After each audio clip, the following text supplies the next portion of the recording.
Good morning. As Trustee Emeritus, it is my privilege to represent the Historical Society of the New York Courts in conducting this oral history interview of the Honorable Alan D. Scheinkman, the Presiding Justice of the Appellate Division, 2nd Judicial Department. Justice Scheinkman runs the busiest appellate court in the state of New York and possibly the nation. He was appointed by Governor Andrew Cuomo as the Presiding Justice of the Appellate Division on January 1st, 2018. And he has had an illustrious career as a state court judge, litigator, county attorney, law professor, and author. He has a well-earned reputation as perhaps the state's preeminent problem solver in matters affecting the legal profession. And on a personal note, we have had the shared honor of clerking for Judge Matthew J. Jason of the New York Court of Appeals, albeit a few years apart. So this is a special privilege for me today. The Historical Society would like to thank Justice Scheinkman for agreeing to participate in this conversation today.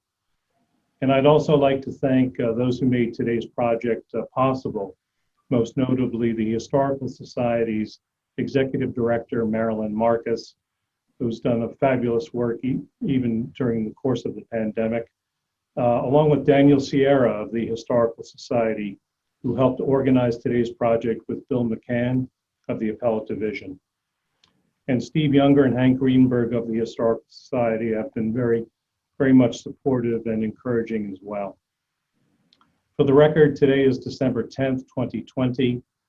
This interview is being conducted remotely, consistent with pandemic-related health protocols. Justice Scheinkman is in his chambers in Brooklyn Heights at the 2nd Department's courthouse, and I'm in my law office in White Plains. With that said, I'd like to turn the microphone over to Justice Scheinkman for any opening remarks. Thank you, John. Thank you for agreeing to do this, and I'm delighted to have the opportunity to share a little bit of my experience in the law with any interested parties. So thank you for doing this. That's great. Perhaps you can tell us a little bit about your early years. So I was born, as everyone now knows, 70 years ago in Newark, New Jersey, in Beth Israel Hospital. My mother came from a large family in New Jersey, and two of her brothers were physicians, and that's where she had her first child, me. My father was from a small family in the Bronx, grew up in the Grand Concourse. Should mention my father was a football player for CCNY during its heydays when I think Benny Friedman was the coach. My parents met in upstate New York at in an inn at Schroon Lake, New York, where as a family we later vacationed for many, many years. And after I was born, my parents lived in Forest Hills in an apartment on Yellowstone Boulevard. And then we moved to New Rochelle, where I spent my formative years going through the New Rochelle public school system, graduating from high school in 1968, which was the year of the major conflagration. Our high school dated back to the early 1900s. There was a fire in an attic, which set the whole building on fire. The heat was so extreme that the football and basketball trophies melted, and you could see the gold running down the stairs. It was incredibly sad. And we ended up finishing our last 4 months of high school on a quadruple session. I think I went to school something from like 6 in the morning till 10 or 11 a.m. The theory being that if you were in high school and you could go to school that early, then you could go out and get a job the rest of the time. Well, that's interesting. And then off to college. Off to college, I went to George Washington University in Washington, D.C. I had a friend of mine from high school, graduated a year before me, by the name of Warren Tyker, who had gone down to D.C., went to GW, became an intern for Congressman Richard Ottinger. And I thought that was great. And That's a path that I wanted to pursue, so I studied political science, and I interned and later was on the Washington staff of Congressman Ottinger. Uh, Interestingly, I guess I have a pattern of running into people later on in my life. Um, Dick later became the dean at Pace Law School, and I was teaching courses at Pace while he was the dean. And he and I have been involved in a number of Pace-related projects over the years. Anyway, I worked for Dick for about 2 years. He ran for the U.S. Senate in 1970. I did some work on his campaign. He won a 4-way Democratic primary, but lost in the general election in a 3-way race between James Buckley, William F. Buckley's brother, who was a conservative, and Charles Goodell, the father of today's NFL commissioner. Charles Goodell had been a congressman who was appointed to fill the vacancy created by Robert Kennedy's assassination by Governor Rockefeller. Goodell was a Rockefeller Republican. I don't think there are such things anymore, but Goodell and Dick divided, if you will, the liberal to moderate vote, enabling Buckley to win. So when Buckley won, I was out of a job. I ended up working for Richard in a public interest organization called Grassroots for about 6 months. Had the opportunity to meet a consumer advocate by the name of Terry Linsner, who was of some note back in those days. And then I decided I wanted to work in journalism. So I got a job working for Channel 5. It was Metro Media. Now I guess it's the sister station of Channel 5 in New York, which is Fox. At that time, it was WTTG, Metro Media Broadcasting for your nation's capital, where I worked on the 10 o'clock news. And then after doing that for a while, I worked at NBC News, mostly in the mornings. Usually I got to the station by 6 a.m. and I worked with an old-time broadcaster by the name of Russ Ward, preparing radio broadcasts every hour. Worked a little bit on the Today Show. Got to meet some interesting people because one of my jobs for the Washington Today Show spot was to make sure that the guests showed up. So if the guest was there, I got him or her a cup of coffee, got them situated. I met Spiro Agnew, who was the vice president. I met any number of senators and Congress people. It was kind of fun. And I thought that I was going to have a career in journalism, except that towards the beginning of the second semester of my senior year, NBC's ratings went straight down. Huntley Brinkley had gone off the air. John Chancellor had just taken over. And CBS had this guy by the name of Walter Cronkite, who America fell in love with. So CBS's ratings went high, NBC's went low. And as a result of that, a number of people who I worked with lost their jobs. And I thought, this is kind of a crazy way to earn a living. If I want to be an on-air reporter, I'm not going to be able to start in Washington. I'm going to start someplace small, hope to work my way back, and then I may get terminated for things that are outside my control.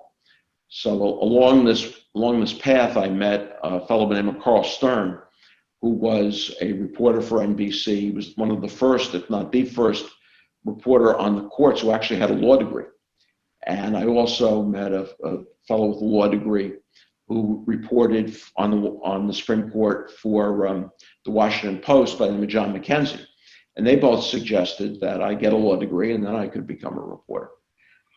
At that point, it was very late in the process, so I took the LSAT at the last possible moment, submitted my applications at the last possible moment, and was fortunate to get into St. John's Law School, where, coincidentally, my father had gone years before, and subsequently my son went. Well, that's quite a legacy. 3 generations. It was very good. 3 generations. It was a good school and sort of became a family institution. In those years, St. John's had a very small faculty, so you had the same folks, same professors over and over again. Some of whom later became my colleagues later in life and became people who have been mentors to me. The assistant dean at the time, that meant the person who was tasked with dealing with students and their annoying problems, was Joe Bellicosa, who I had for criminal law and criminal procedure courses, and later got to work with when he became the clerk of the Court of Appeals, and stayed in touch with over the years, and he's been a great source of advice and suggestion. Pat Rowland was a professor when I taught at St. John's later on in life. He was the dean. We had some really marvelous professors. I was fortunate to have some very smart classmates. One was Vince Alexander, who became a noted New York civil practice professor. John Davidian, who became a noted tax law professor. And a number of my classmates achieved some success in the judiciary. Kevin Castell became a federal district judge, who I'm still in touch with Kevin periodically, working on federal state judicial issues. My good friend Tom Walsh became the surrogate of Rockland County, then a Supreme Court justice, then district attorney of Rockland County, which he is now. Bob Neary became a Supreme Court judge. Jim Rooney became a Supreme Court judge. Maureen Healy became a Supreme Court judge. So we had a pretty successful class. And of course, when I went to St. John's, I had the very, very fortunate experience that basically set up my career to meet and then work with Professor David Siegel. David later went and shifted his allegiance to Albany, but in those years he was still teaching at St. John's, and I had him for a number of classes, and he asked me to serve as a research assistant, or actually the research assistant, on the first edition of his book on New York practice. So I got to know David very well, and he opened quite a number of doors for me. Oh, that's terrific. Can you speak to any particular project with Professor Siegel? Well, I was the site checker, and on the first edition of Siegel on New York practice, which later became a major treatise in the field and is now been carried on by Pat Connors, who is at Albany. I started that project when I was in law school and continued it through my good part of my clerkship. David thought enough of me to recommend me to Judge Jason. So that's how the clerkship came about. He opened that door for me. And while we would meet in Albany, sometimes after hours, we would sit around the consultation table at the Court of Appeals Hall, going over the manuscript of the book. On other occasions, we would work out of David's house in Egremont, Massachusetts. There's a particularly noteworthy story about that. David had a fully equipped library of New York law in his home, with stacks and everything, including a full set of New York supplements. And he was very organized, very meticulous. He had note cards on every case he wanted to talk about. And in those days, where there was really no Westlaw, if we had a question about a case, we would go into the stacks and pull the books out. So one day we were working there, and I knew I had to be back working for the judge, and there was a big storm, and David's house was situated near a creek, such that in order to get to the public road from David's house, you had to pass over a bridge. So we're working in David's library, and I'm looking out the window, and I see the creek is rising. Literally, the creek is rising, and the water's coming up. And David is of course, entrenched in his work. And every once in a while, I kind of hit him and, Professor, because you didn't call him David, it's just Professor. The water in the creek is rising. Oh, Alan, don't worry about it. The dam is good. It's all going to be fine. Let's keep working. And I'm watching, and eventually the water got to the level of the roadway on the dam.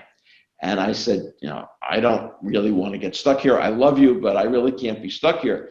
And at that point, I kind of abruptly left, got in my car, and drove across the bridge just before it collapsed. And then David was stuck in his house for several weeks. And this, of course, was 1976, 77, in that era where there was no cell phone, there was no internet, and you would have been totally stuck. So I was very glad to make it across that bridge that day. So what was it like to clerk for Judge Jason? So truly remarkable experience. First of all, as you know, he was a great man. He had an enormous sense of practicality, enormous sense of justice. He had a number of remarkable experiences in his lifetime, ranging from meeting and Supreme Court Justice Robert Jackson, who was from Jamestown, not too far away from Buffalo, from having the experience of meeting and I think having the Pope John Paul stay at his home in Buffalo. He was on the cover of Life magazine for having participated in the liberation of a concentration camp. I mean, truly remarkable experiences. Growing up from very humble beginnings, his father was a letter carrier, to becoming a judge on our state's highest court. And I learned a lot of life lessons from him. And working for the court at that time was truly a remarkable experience. Although they were a bit of a mutt and Jeff, one of Judge Jason's closest friends was the Chief Judge, Charles Breitel, who himself was a remarkable individual. He had been a prosecutor under Dewey, had been counsel to Governor Dewey during Dewey's term as governor, and a judge of the Appellate Division, and then rose to be, Court of Appeals judge and Chief Judge. And he and Judge Jason were actually elected to the court as associate judges in the same election. In those days, the Court of Appeals judges were elected, and the political parties did a cross endorsement of Judge Breitel, a New York City Republican. Again, there aren't very many of those anymore. And Judge Jason, an upstate Buffalonian Democrat. And they were fast friends, and through Judge Jason, I got to meet and work with Judge Breitel, and actually he became responsible for my first job after clerking. But we had a remarkable tenure. As you know, Judge Jason was from Buffalo, so we had chambers in the Erie County Hall, which was a very historic building. It was the building in which they tried the assassin of the president, President McKinley, who was shot in Buffalo, and the trial of the person who was held in Erie County Hall. Chambers were literally under the eaves on the top floor, and to reach them, you had to walk by little offices where they had the offices of Supreme Court justices. And I remember meeting any number of the judges, some of whom went on to other things in their life. There's a young judge down the hall from us, Flora Denman, who later became a presiding justice of the Fourth Department. Another one was Judge Mike Dillon, also a former presiding justice of the Fourth Department. Reed Mole, who was a judge on the Fourth Department, was down the hall. And the setup was you walked in, and the judge had an interior office, so to speak, with a window, and the law clerks were in the library, a room not terribly dissimilar in look from this one. And each of us had a work table at one end of the room. We had a shared phone, and we had a working library. And I would work in Buffalo typically 3 weeks out of 5. I lived in downtown Buffalo, and so I used to be able to walk to work. I was there in the winter of the biggest snowfall in Buffalo history. That 75, 76, I think it was. I remember when I first worked for Judge Jason, being in Erie County Hall on Columbus Day and looking out the window and watching about 3 or 4 inches of snow coming down. And I remember thinking to myself, if it snows like this on Columbus Day, I can't imagine what it's going to be like come Christmas. And sure enough, we got it. And I remember walking to work one day after one of those big storms, and I was walking down the street, and I saw these round things at my feet. And I'm thinking, what are those? And then I realized those were the tops of parking meters. That the snow had been so compressed. Imagine that with people walking on it, still your feet were at the height of parking meters. That was some snow. What we would do is typically we would work on opinions and other writings for the judge. When we were in Buffalo, they had these big dispatch cases that we would have to pack up and then unload, which had the books, briefs, and records. There was no digital scanning in those days. And we would load it up, we would unpack it, we'd work on it, then we'd ship it back. If there were writings that had to be circulated, they had to be circulated by either courier or by mail, because there was no internet. So everything was done kind of the really old-fashioned way. And then 2 weeks out of every 5, we would go to Albany. In those days, the Court of Appeals had a backlog, and the court would typically hear as many as 9 cases a day. Now, that's may not sound like a lot to me now, because in the Appellate Division, we could hear 20 to 24 cases a day. But 9 cases was a lot for the Court of Appeals, and that was Monday through Friday for 2 weeks. And so we'd get to Albany, we'd unpack the boxes, we'd get the judge set up. The judge would typically come in early, and he'd want to discuss the cases that were on the court's calendar for conference that morning, because typically the court went into conference at 10 o'clock. Then they'd come out, the judges would come out of conference around 1-ish. They'd have a little bite to eat, typically at his desk. The judge would have some soup. And then at 2 o'clock, they'd go on the bench and hear the cases for the day. And typically, while the judge was having his soup, myself and my co-clerk, we would sit there and talk about the cases that were coming up for oral argument. Then the court, the judges would draw their cases at random after the conclusion of argument, and the judge would come up typically around 5 o'clock and tell us what case the judge had drawn to report on the next day. And then we would be off and working to help prepare the judge to deliver a report on the case. And in between that, we often spent time talking to the other clerks to try to see if we could assist in hammering out differences of opinion on cases and keep in touch with what was going on with those matters. We had a lot of fun. We also did have some fun. It was a group of people. One year we got into we created a tennis event where we thought we'd be safe. At midnight, I think it was, we got a tennis court to use indoors at a place in Latham. Of course, the judges, being in on this, having heard about this, decided to tease us. So we're playing tennis about 12:30 one night, and there's a call, and the court manager comes out and says, "Do you work for a court?" We say, "Yeah." He says, "Well, your boss is called and they want you back." So we're all wearing tennis stuff. We've been sweating around. We pile into a car. We drive back to the court. We pull up in front of the courthouse, and the judges are all standing there on the steps laughing at us. I guess they wanted to see if they could do it. We later heard it was Judge Walker's idea. But we had I had some particularly unique experiences as a law clerk. One of which was in connection with a case by the name of Scaglione against Levitt.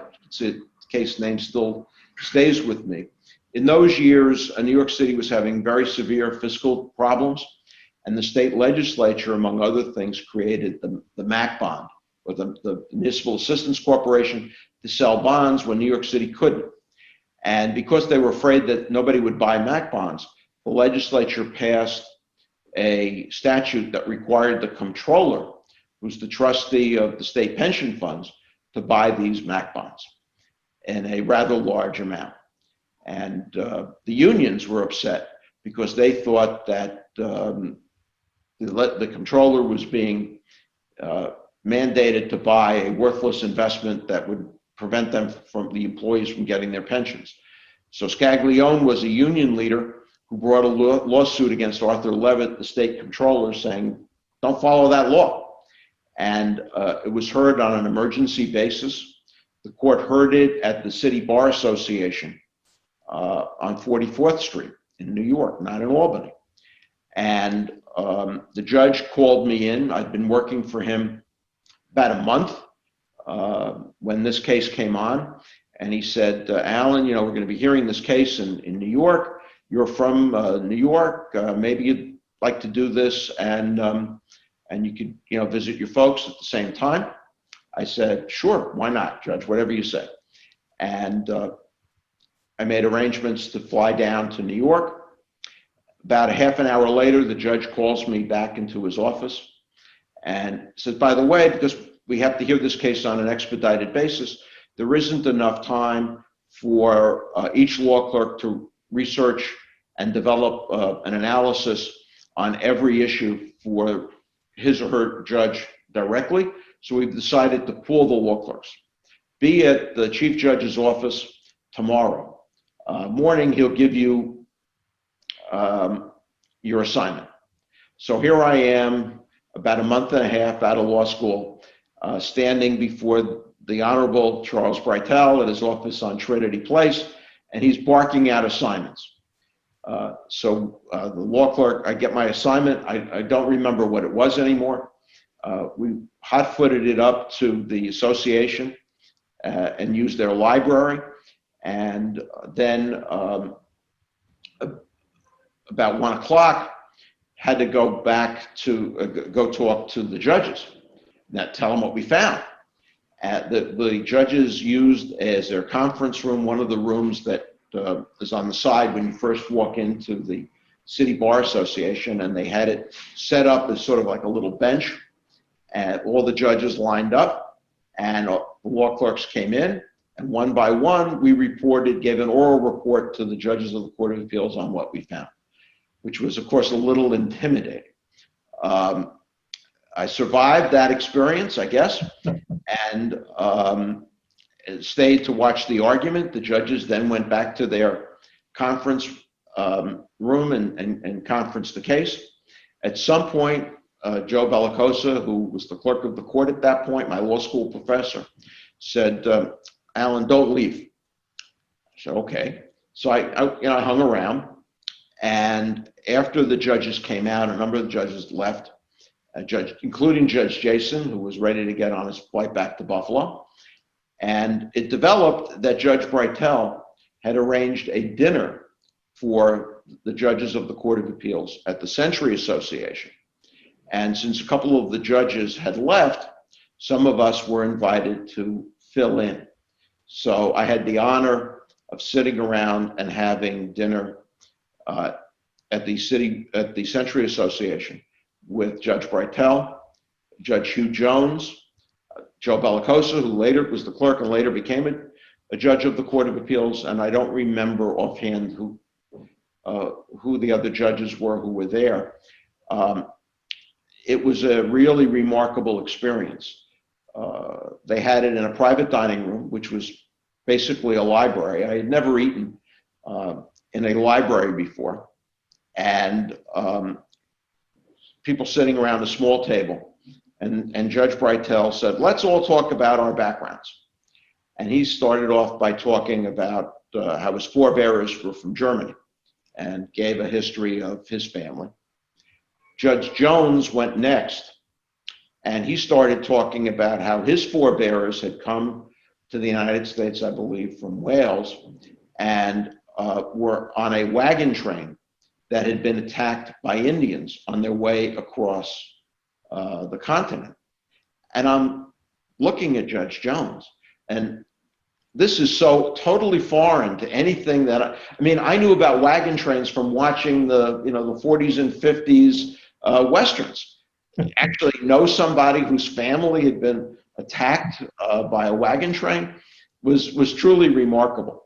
So it really was a remarkable experience. And I thought, this is really a pretty cool job. This is great. And when I would see Judge Jones thereafter in Albany, because his office was near Judge Jason's, I'd walk the hall and he'd say, "Oh, Alan, that was a great dinner we had in New York, wasn't it?" I'd say, "Yes, Judge, absolutely." Because it never happened again in the remaining time of my 2-year tenure. So that was a lot of fun. Another somewhat unique experience that I had was I was going to attend a St. John's dinner, as was Judge Breitel and Judge Jason. So it was decided, not necessarily by me, that the judges would stop at my parents' home in New Rochelle to freshen up and change clothes before going to the dinner. So needless to say, I was incredibly apprehensive about this. And we get there and my parents are, they're on their best behavior. They're doing everything fine. I forgot one of the judges then went take a shower.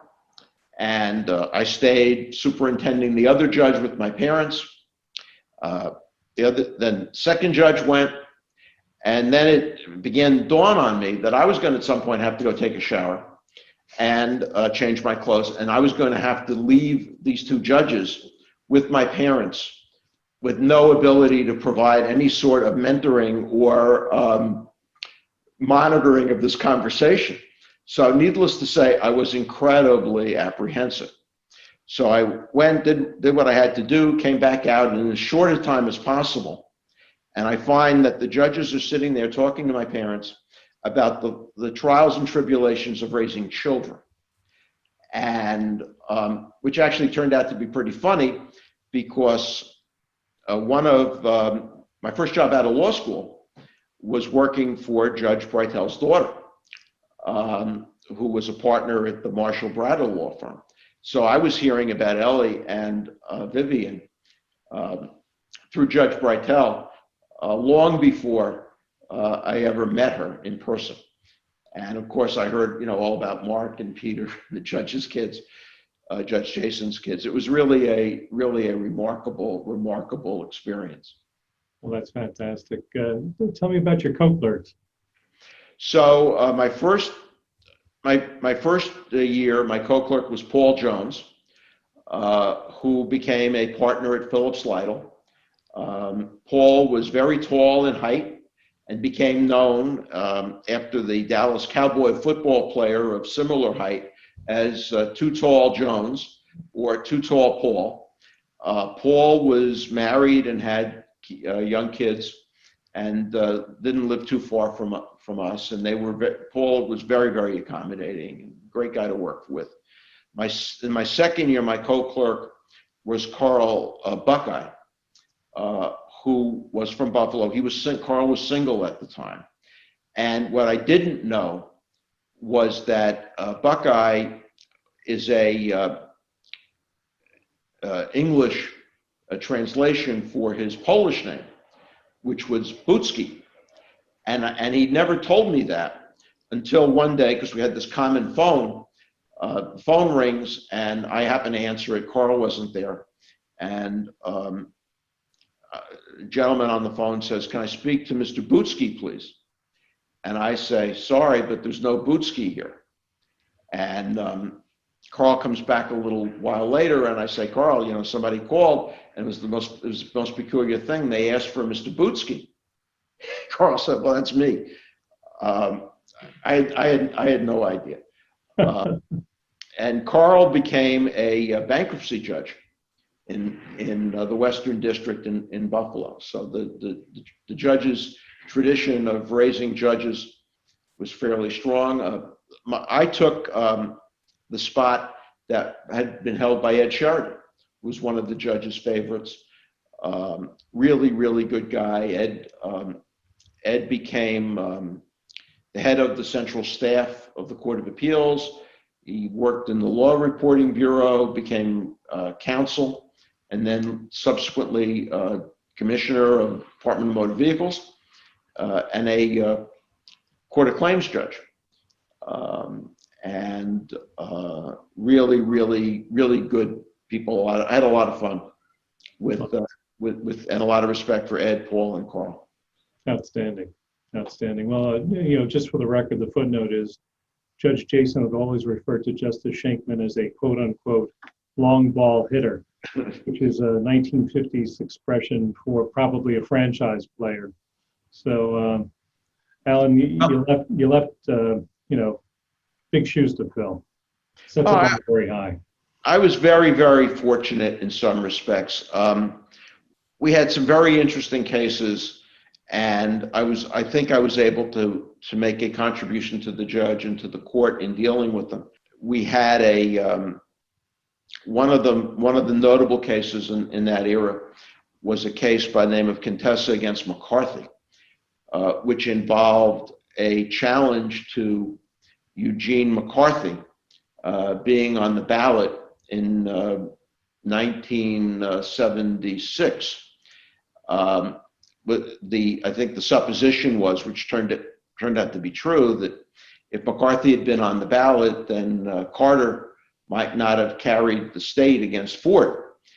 So that was a very, very high-profile election law matter in which the Court of Appeals, by a vote of 4-3, did invalidate McCarthy's petition on a strict application of the election law. We also had an important case involving New York's voting procedures, and the parties had argued. I have to kind of keep this try to respect the confidentiality here, so I can only talk a little bit about it. But the parties had argued that a certain section of the New York election law relating to voting and how one goes about voting was unconstitutional. And I was curious because the statute struck me as incredibly old-fashioned. And I researched it in depth and found that actually nobody followed that law. And when I went back to the judge, and they were debating these great constitutional issues, and I said, gee, I don't know that anybody follows this anymore. He kind of looked at me incredulously. But I did put together a writing that explained it. He circulated that writing to the other judges, and eventually that adopted the position of the court. So it kind of saved the court from interpreting and expounding on the constitutionality of a statute that, while it was still on the books, was not really enforced. So that I had some very, very fortunate experiences, and I got to know, probably to a greater extent than most typical law clerks, Judge Wackler very well, Judge Cook very well, Judge Jones, really remarkable individuals. And I would have stayed, but Judge Jason said you can't. He said, and he was right, that 2 years was enough, and that it would be bad for my career. Although I would have if he had let me. I'm sure we all felt the same way. Now, Justice Scheinkman, you mentioned you went to work with Chief Judge Breitel's daughter. I see you left Judge Jason and went into private practice. Yes. So I was going to be a commercial litigator. And when I was I knew I wanted to go back to the city. I had an offer from Les Facio, who later became a magistrate judge. You probably know Les.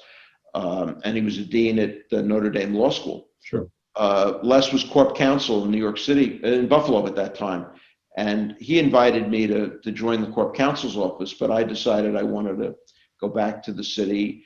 And when I was discussing this with Judge Breitel, he said, well, my daughter is a partner in a firm in the city. Maybe you should go talk to her. So I did. And Ellie was one of the premier matrimonial lawyers. I didn't want to do matrimonial law. That wasn't my thing, but she was one of the partners in the firm, and she introduced me, and I got hired, and I liked the people, and so I ended up working for a couple of years with Ellie, and because she had brought me into the firm, and because instead of being the fourth bag carrier on the big commercial cases, on the matrimonial cases, I could be the first bag carrier or sometimes even the spokesperson. I did do some work on some of her cases. And then when I left that firm after a couple of years and went to another firm, Golenbach and Burrell, and no sooner do I arrive there with the idea of just doing commercial litigation, they landed a major matrimonial case, and they're looking around and they said, well, has any associate here ever done any matrimonial work? And they found me. So there I was, kind of dragged back into it, and I did matrimonial. And I worked there for about 3 years. At that point, I needed to kind of step back a little bit. The hours of a New York City litigation associate are pretty compelling, and I had some children who had some health issues, and I thought I'd like to do something different. So I ended up teaching at St. John's and working part-time for a New York State legislative commission that was trying to rewrite the Family Court Act. And I did a little bit of my own practice. Around this time, I remember doing some research on a matrimonial case, and I looked at the McKinney's volumes, and there were commentaries in the pocket part from David Siegel. Siegel wrote commentaries on matrimonial law. And what happened was he wrote commentaries for, in 1964, for certain sections of the domestic relations law. When they recompiled the books, because they do that periodically when the pocket part gets too big, they recompile the books and update them, and then you can get a new volume. Well, when they did that, for some reason, they left out Siegel's 1964 commentaries.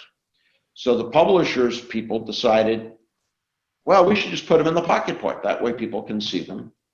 So now this is 1982, and they're running 1964 commentaries from Siegel in the pocket part, and the statute that had just changed dramatically with the advent of equitable distribution.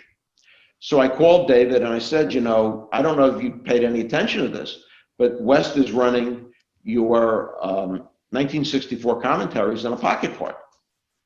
Ooh, thank you for calling that to my attention. About 2 weeks later, I got a call from West saying, Professor Siegel told us that you would be a great person to write and update these commentaries now that the statute's been updated. So that was my beginning of my association with West and my doing the West commentaries, which was a really remarkable experience. About a year after that, Judge Wackler was the chief judge. He started judges school, and I was the first non-judge invited to come and talk at judges school on the new matrimonial law. I had an outline of about 8 cases. By the time I stopped doing that, which was sometime around 1995, 96, the outline had grown to about 30 or 35 single-space pages. So I had the opportunity to start doing that stuff at the beginning. I wrote a lot of stuff on a statute that nobody had interpreted before. And I had nothing really to go by very much. So I kind of made it up. And fortunately, there was only one judge who ever disagreed with me, and he got reversed. So, so the commentaries were fairly successful. And then around 1984, I was asked to become the reporter for the New York Pattern Jury Instructions, published by a committee of Supreme Court justices. At that time, chaired by Leon Laser, who was an incredibly talented energetic, and demanding appellate division judge. And I undertook that assignment.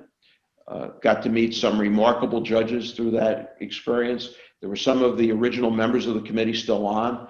One of the original members of the committee was actually a judge, Judge Jason Newell, a gentleman by the name of G. Robert Whitmer Sr. Judge Whitmer Sr. had been the trial judge in the famous Supreme Court case of Mulaney against the Hanover Trust Company, which dealt with the issue of notification of tax foreclosures. And really, really bright guy. And Judge Whitmer had a son who was also no slouch, became a partner in the Nixon Hargrave office and past president of the state bar. It's Bob Whitmer Jr. So I got to meet Bob Sr. and Bob Jr. We used to meet at the criminal courts building at 100 Center Street, where our host was a judge by the name of James Leff.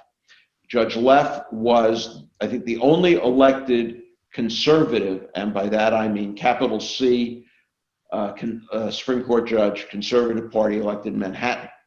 And he had some very unusual views about court administration.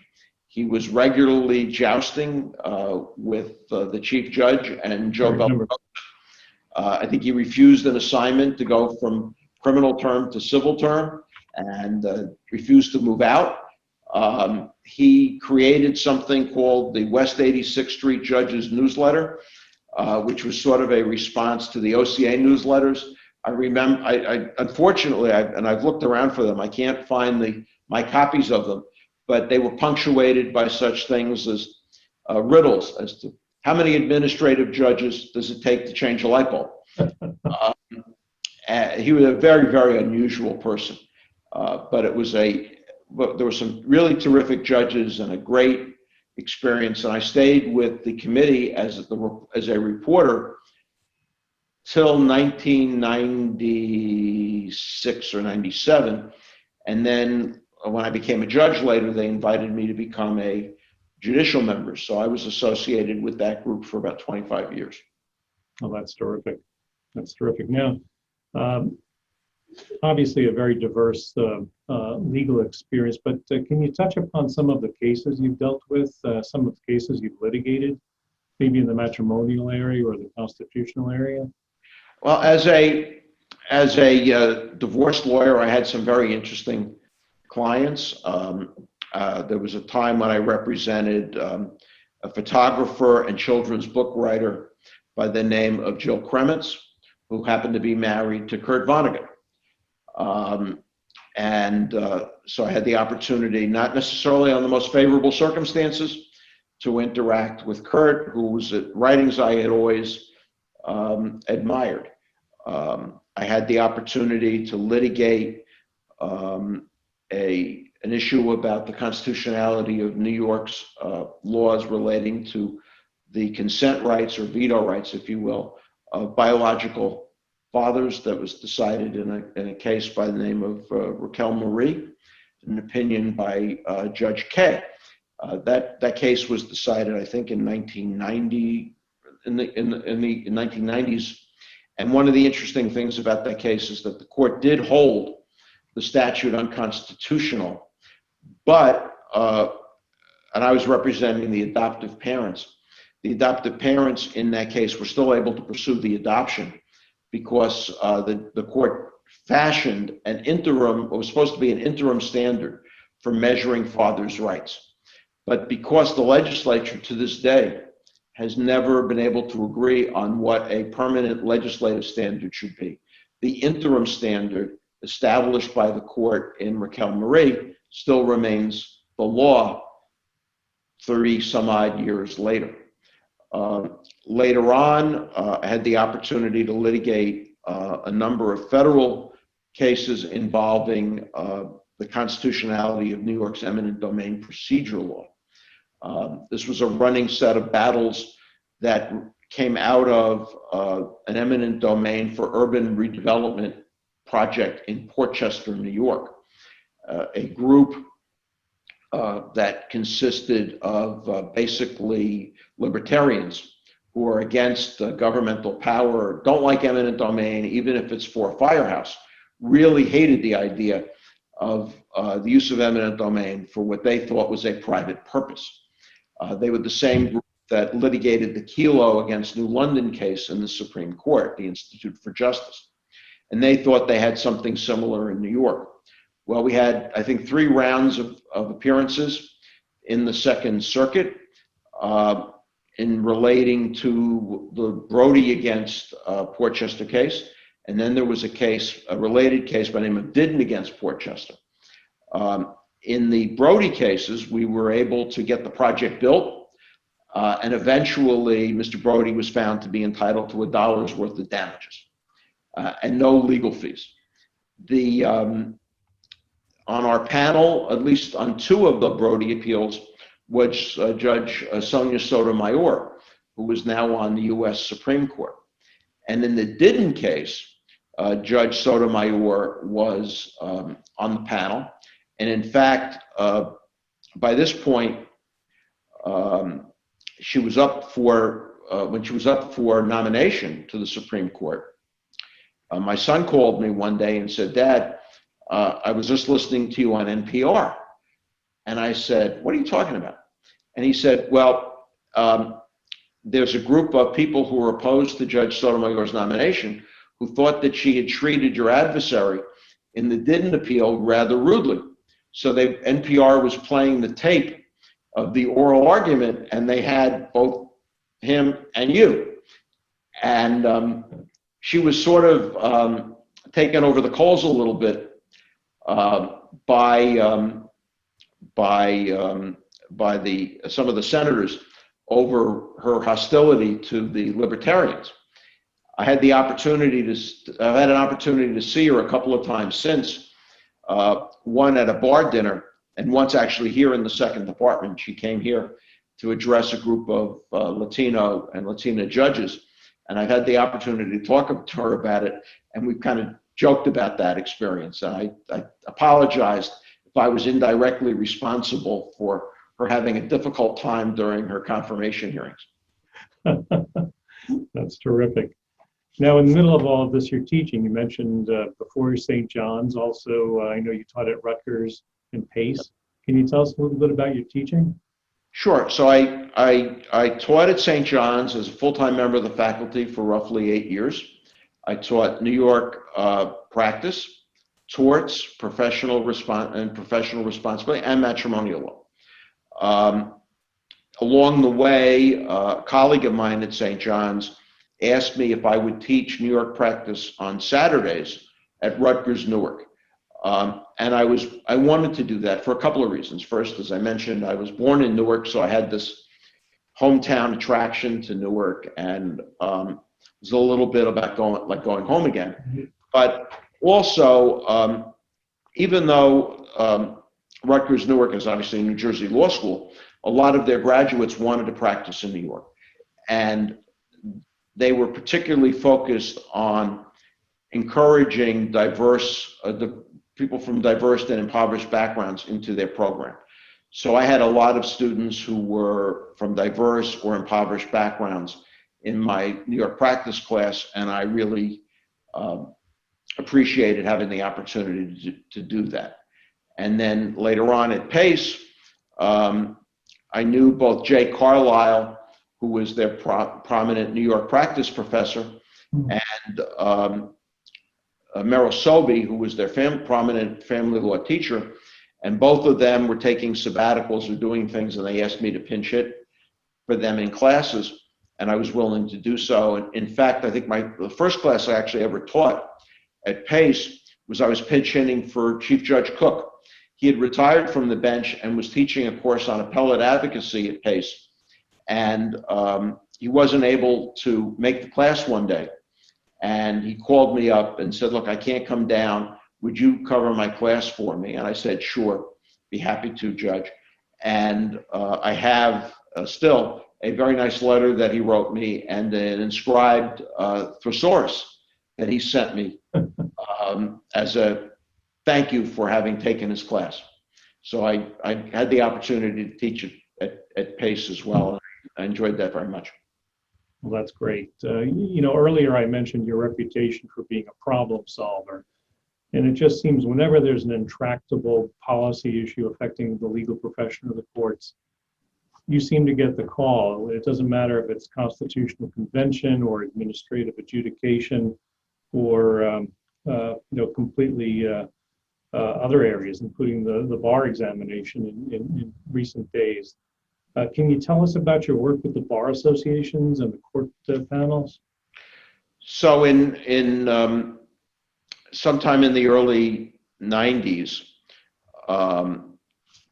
Judge Jason called me. This is a Judge Jason assignment.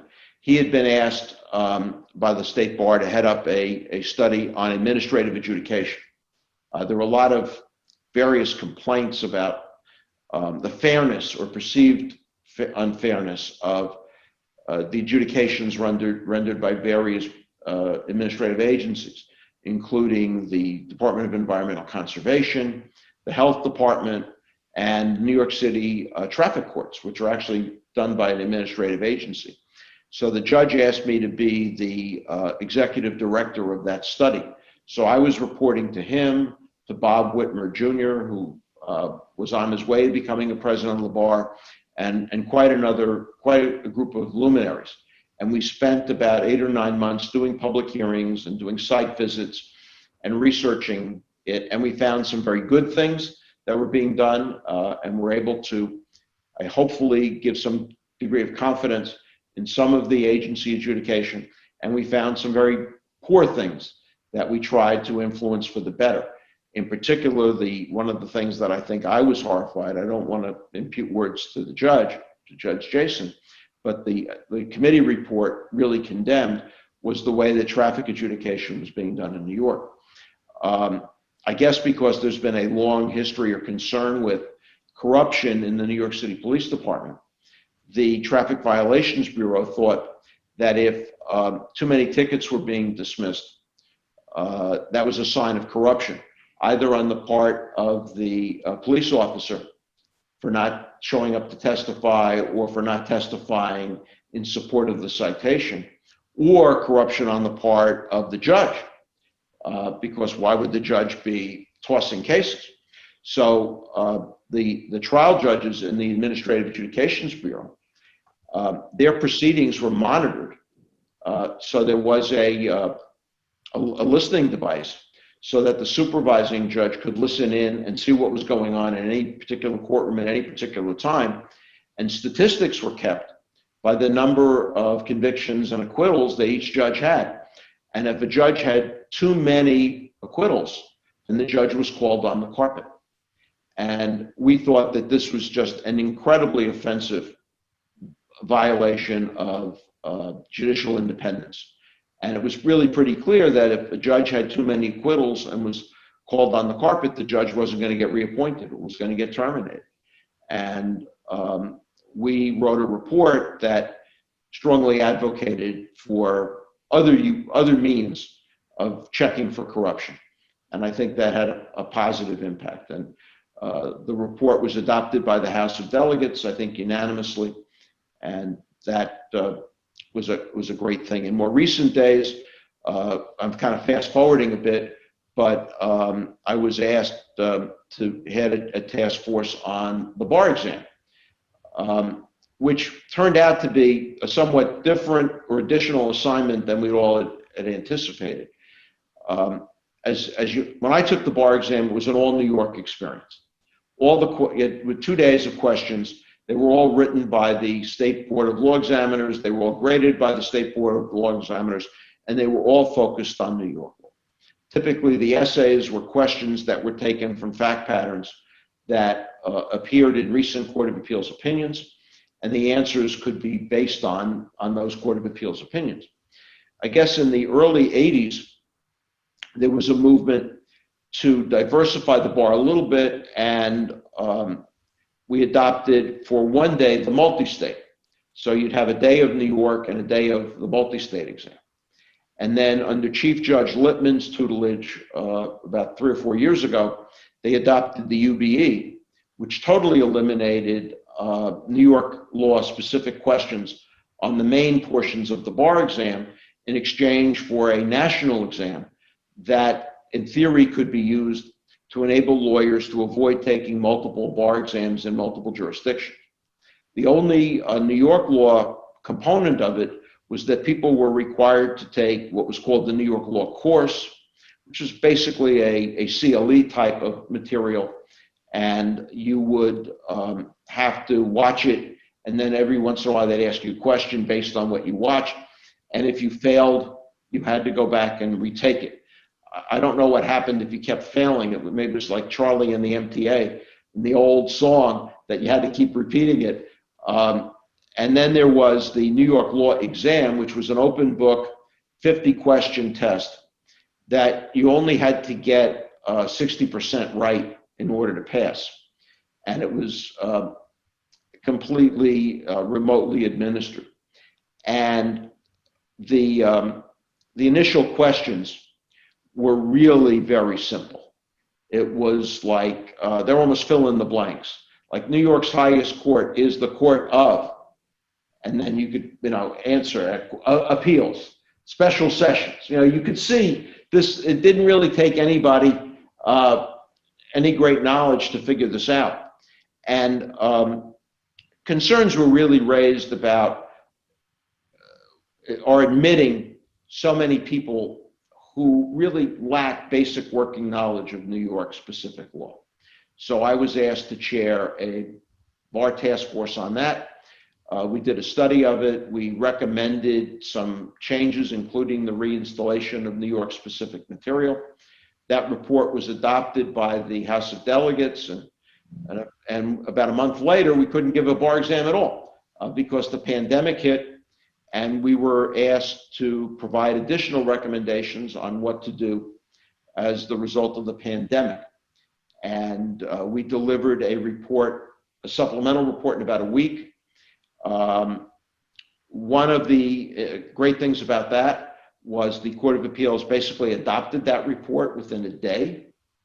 I was then asked to work with Judge Garcia from the court on how to try to come up with the administration of a bar exam that was postponed from July into September, and the great privilege of doing that. And subsequently, Chief Judge DiFiore formed a working group on both how to deal with the bar exam on an interim basis and what the bar exam should look like going forward when we come out of the pandemic. And Judge Levine, who, by the way, was a member of the PJI committee when I became a reporter, he and I were banished to the end of the table because we were smokers at the time. And so Judge Levine and I became fast, at least smoking buddies. So Judge Levine, actually that's another story. Judge Levine is the chair of that group, and I'm privileged to work with Judge Levine on that. It's actually kind of a fun experience. Another member of that group is Judge Wesley, who's a judge of the State Court of Appeals and now a federal Second Circuit judge, and who my son actually ended up clerking for. What I was going to say about the Judge Levine is, so Judge Levine was an upstate Republican from Schenectady County, who Governor Mario Cuomo appointed to the Court of Appeals, one of his early appointments under the appointive system. And Judge Levine called me one day and asked me if I would speak on his behalf at a state Senate hearing. He said, there's not going to be a lot of speakers, but you cover a lot of bases because you're a Democrat. And so you can say that, Democrats think I'm a good guy, and you know me from PJI, and you know me from family law, so you could really speak up. And I said, sure, Judge, happy to do it. About a half an hour later, he called me back and disinvited me. And I said, sure, Judge, well, happy not to do it, but just out of curiosity, what happened? And he said, well, there's going to be opposition to my nomination. And I said, really? Who would oppose it? Well, there was this pro se litigant who had made a career out of litigating election law cases in Westchester County. And she and I had argued a case against each other in the third department about 2 years before.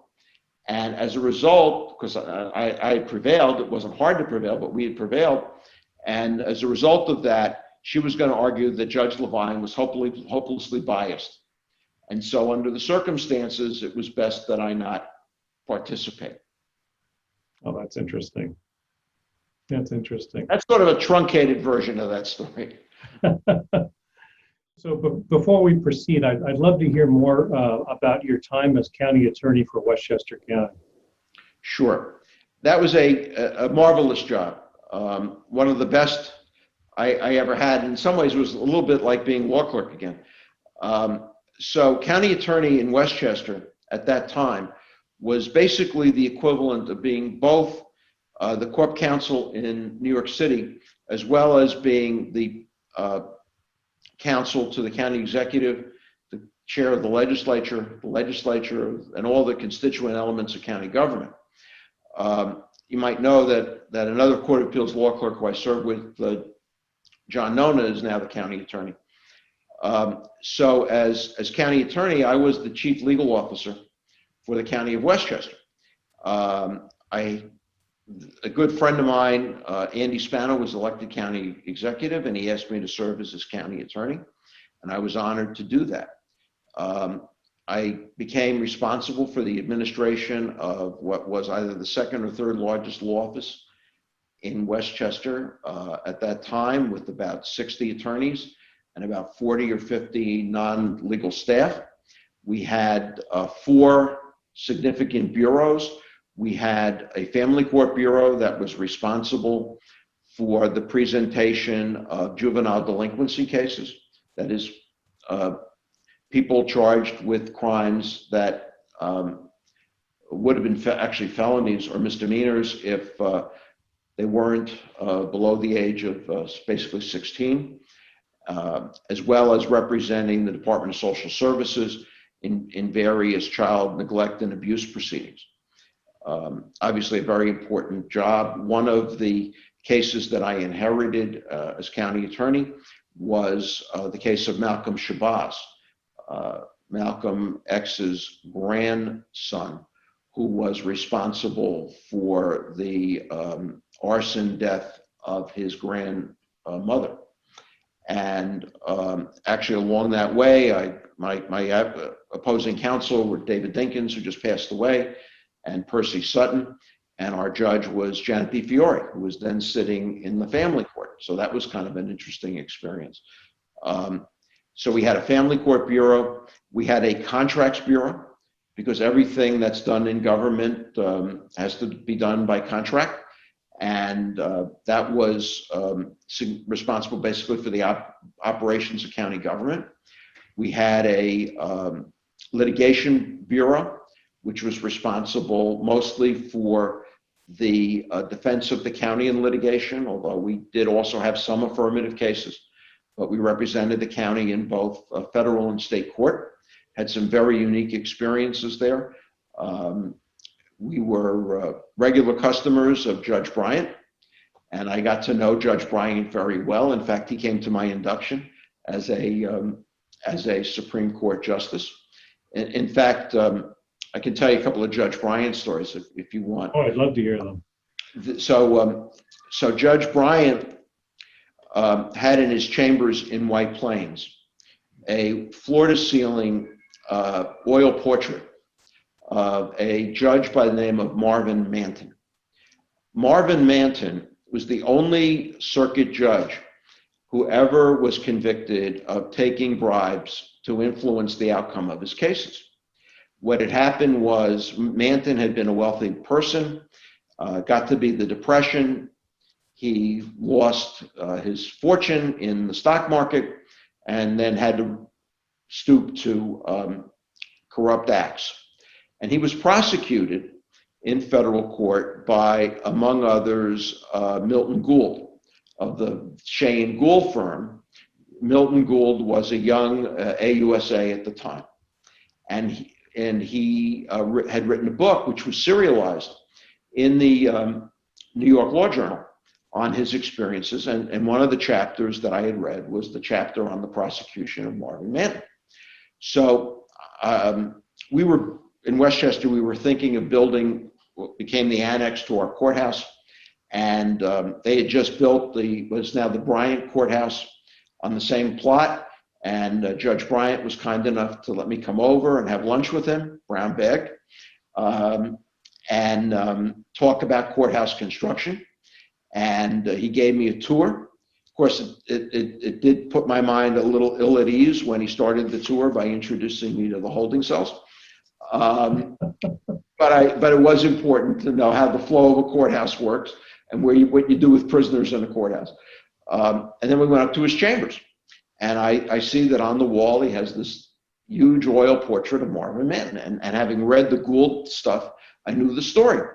So I couldn't resist saying to him, Judge, and I didn't know how to bring this up. I didn't want to say, hey, why do you have Marvin Manton on your wall? I said to him, Judge, that's a very interesting portrait you have on the wall. So now he knew that I knew the story. So he looked at me and he said, I keep it there to remind me that the Second Circuit moves in mysterious ways. Well, that's great. That is great. Which was funny. And then the other thing is that, so I got elected to be a state Supreme Court judge. He came to my induction, as did Judge McMahon, Colleen McMahon. But he said to me, you know, the reason I became a federal judge is I couldn't get a state Supreme Court judgeship. So I said, what do you mean, Judge? Well, Judge Bryant had been a county legislator representing the area around Cortland in the northwest part of the county. And he was a true small c conservative. And he was elected county legislator in an era when Ed McCallion, who was the county executive, a very well-known guy in Westchester, but the county executive, Ed McCallion, was also the chairman of the Republican Party. And Bryant becomes a county legislator and rapidly is voting against anything and everything that McCallion is proposing, because right. Bryant is a small c conservative and truly believes in limited government, and so he's voting against everything. He's voting against everything. And McCallion thinks, I got to get rid of this guy. What do I do? What can I do with him? Oh, I'll make him a judge. But Monell against the Department of Social Services had not yet been decided. And at that time, it was perceived that states and municipalities were immune from suit in federal court. So you couldn't bring 1983 actions in federal court. All that was state stuff. So McCallion says, I don't want to put him in state Supreme Court.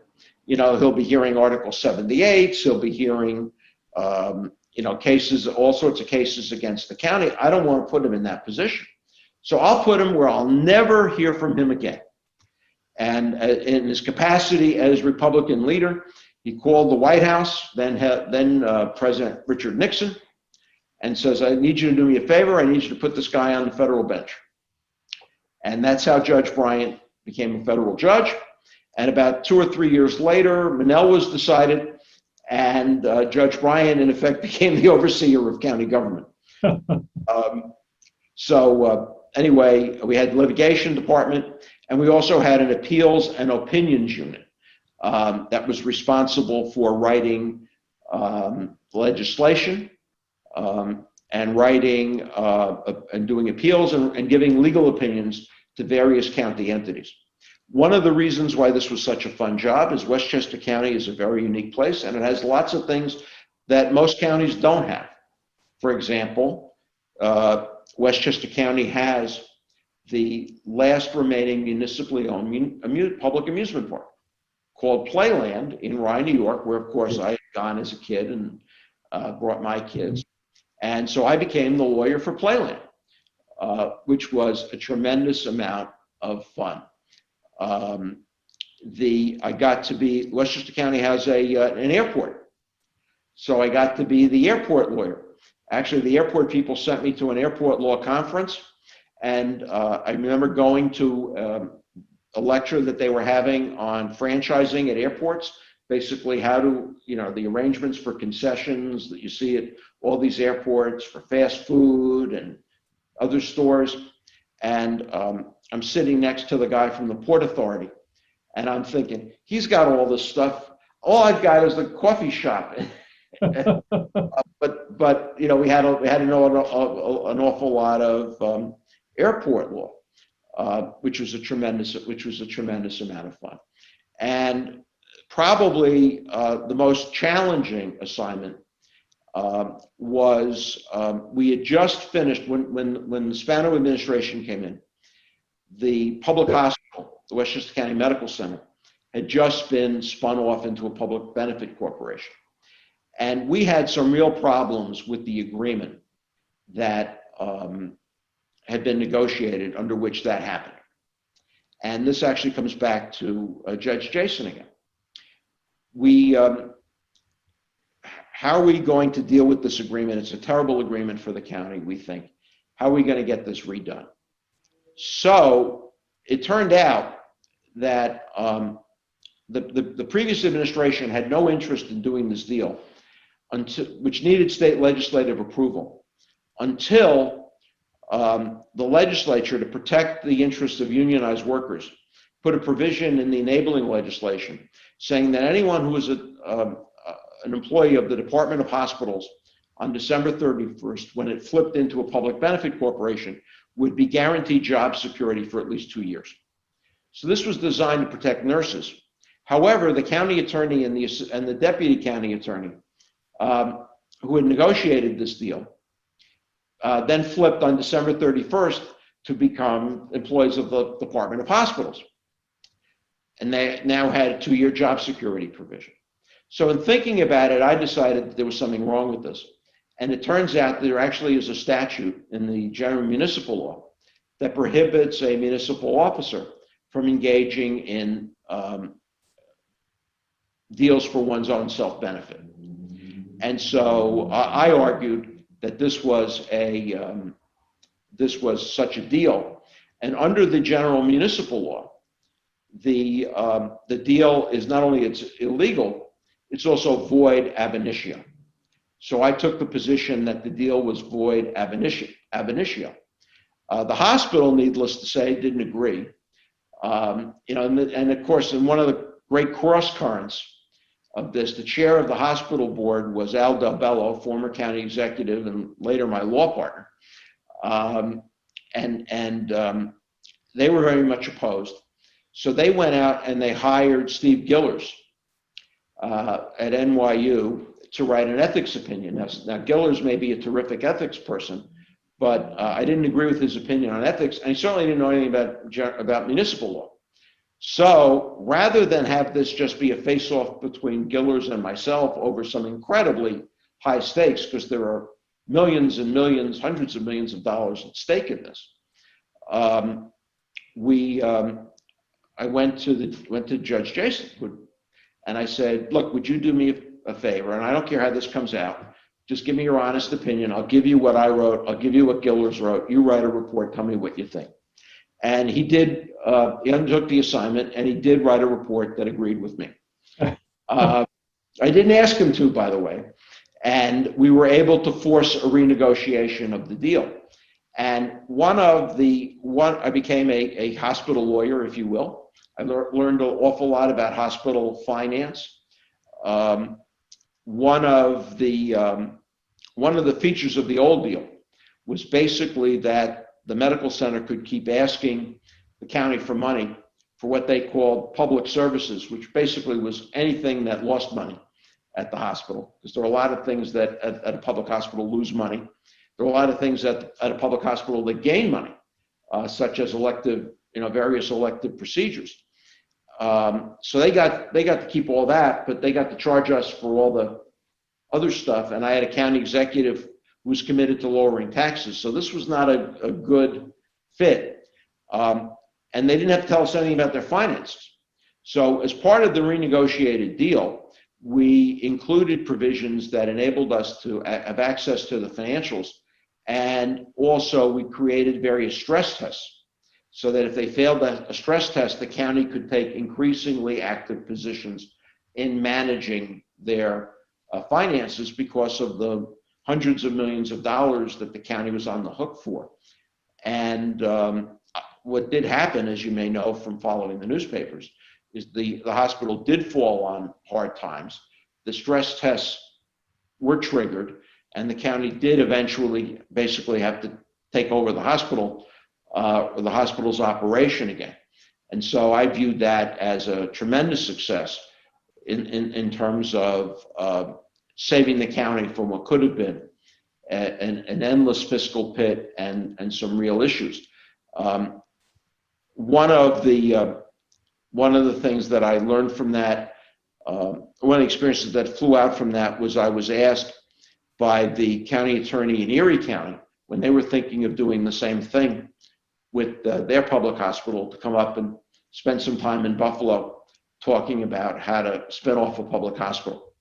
And when I left the county, I went to Epstein, Becker and Green, and I was actually in the health department for a while, where I worked on a number of issues for hospitals, including issues relating to Medicaid fraud and telecommunications issues and all sorts of interesting hospital and health law issues, which were, fascinating to me.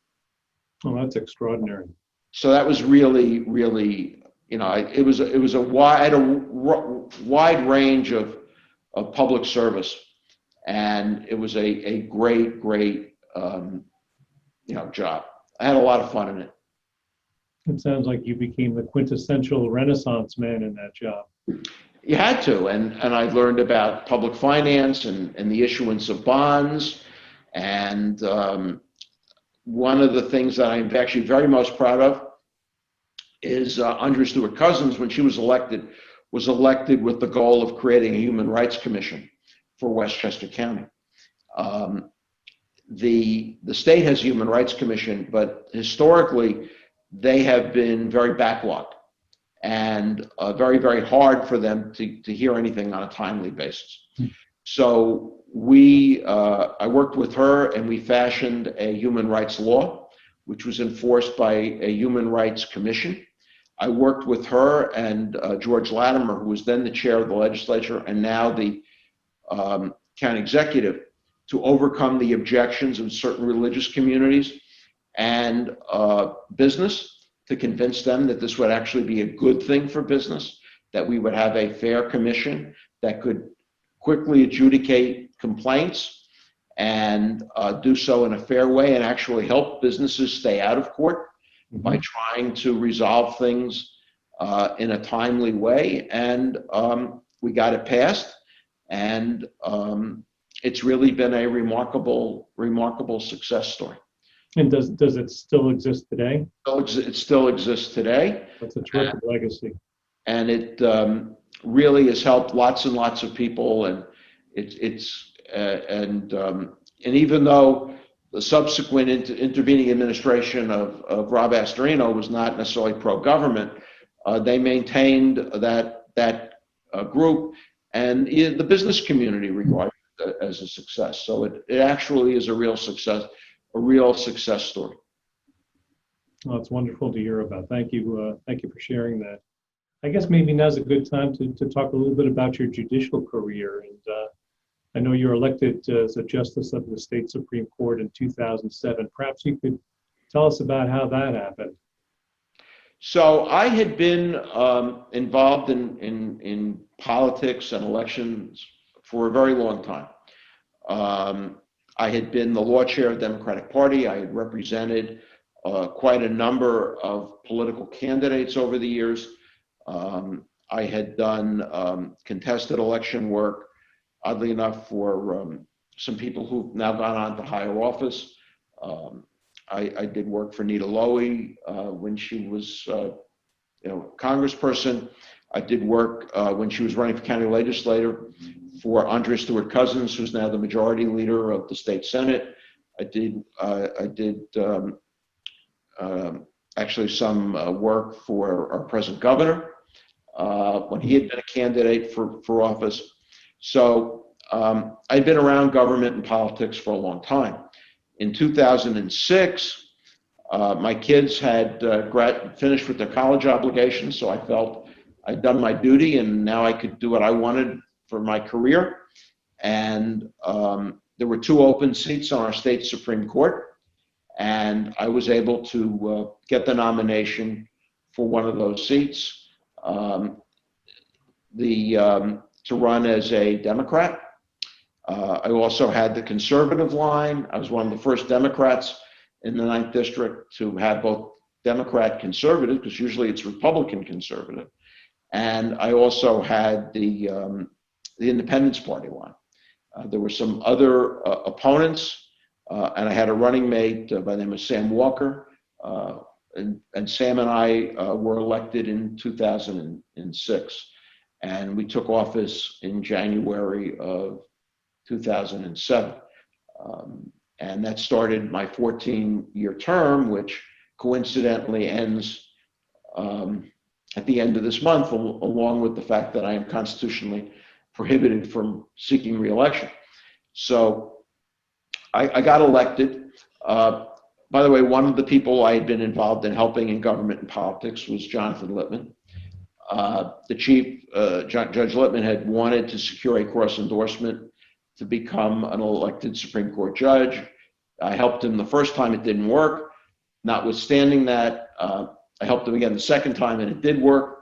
So, I was just sort of a known commodity to him, for better or for worse.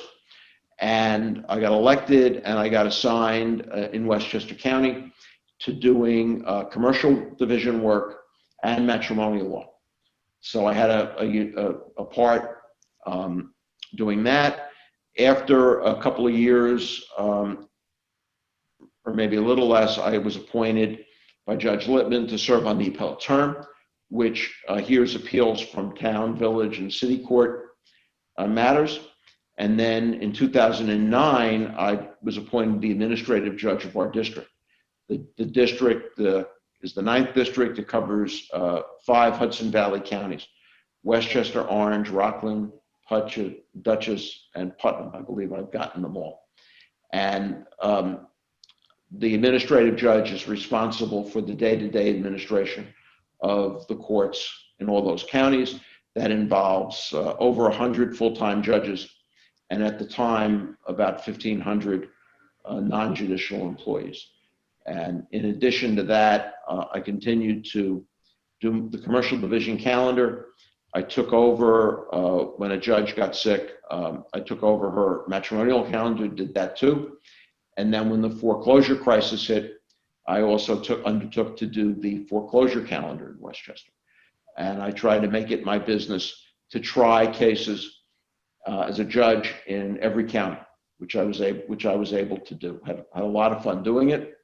Had a lot of great challenges as a judicial administrator.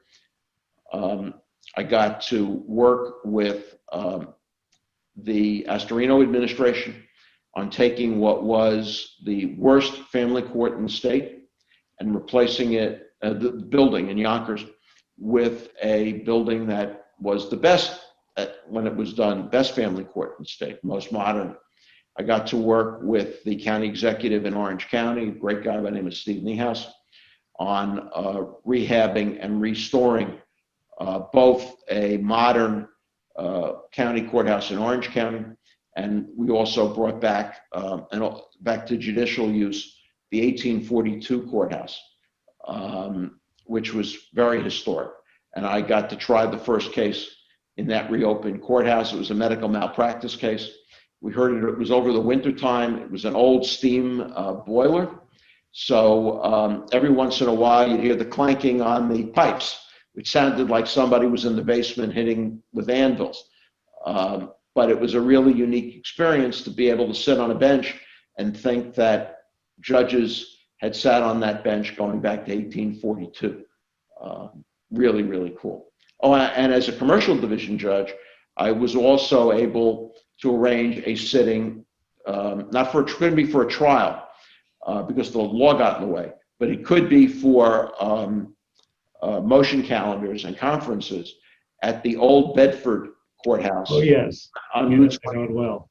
in Bedford, New York, which is, I think, the oldest surviving courthouse in New York State. The Bedford Courthouse, original one, was burnt by the British during the the War of 1812, and immediately thereafter restored. And it was moved down the hill a little bit when Route 22 was widened in the 30s, but it's still the same original building, and I got to hold court there, which was really pretty cool. Well, that's outstanding. And I know they have a cannon in front of that courthouse. That's kind of unique. That was unique. Now when they built those things, they didn't have security. So there were no metal detectors, so we had to have court officers come up with the metal wands.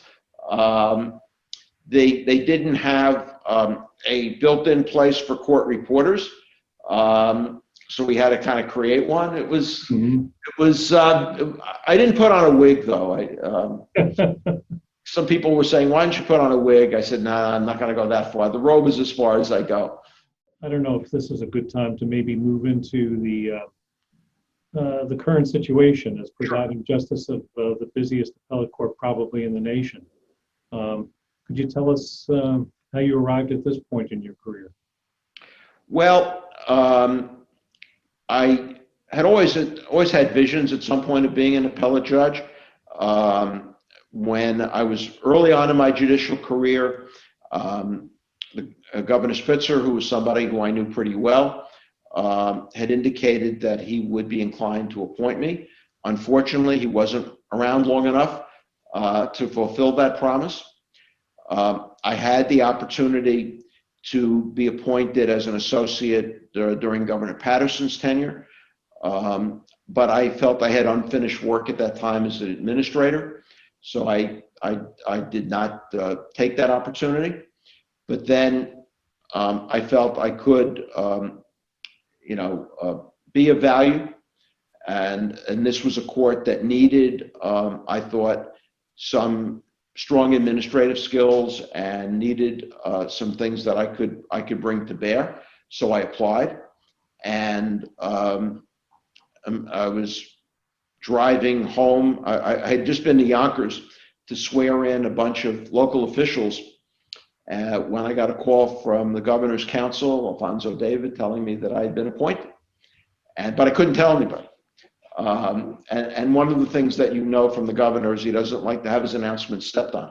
So couldn't tell anybody, but I was very fortunate on January 1 of 2018 to be appointed. And it was a great honor, and this has really been a remarkable experience because the job is really multifaceted. There's the responsibility that seems obvious of the administration of the core function of the court, which is the hearing and adjudication of cases. Then there's the administration of quite a number of ancillary agencies, the grievance committees, which we have 3 of, the character and fitness committees, which we have 3 of, superintend the admission of attorneys, so we have both disciplinary and admission of attorneys.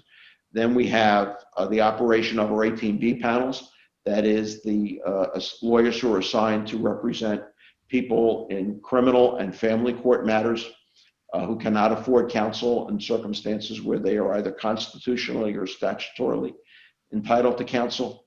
And then, of course, there is the mental hygiene legal services, which is the group of attorneys that represent people who are allegedly to be incompetent and for whom guardianship is sought, as well as to represent people who are charged with being sex offenders and whose registration as such is being sought. So it's a strong administrative there's administrative profile, broad administrative profile, and as well as a seat on the administrative board, which consists of the chief judge and the 4 presiding justices, which is essentially sort of a board of directors of the court of New York State courts. So it's a wide-ranging portfolio, and of course, getting to be a judge from time to time. Right. So one of the things that I always wanted to do, even though people told me I shouldn't, was to sit as often as everybody else did. So I did all of the work, same level of work pretty much that we would expect of associate judges, while also serving basically as the chief judge of this court. I did it for a variety of reasons, because one is I wanted to increase the workload in order to deal with our backlog, which is basically in civil cases. So I needed to show people that one can work harder.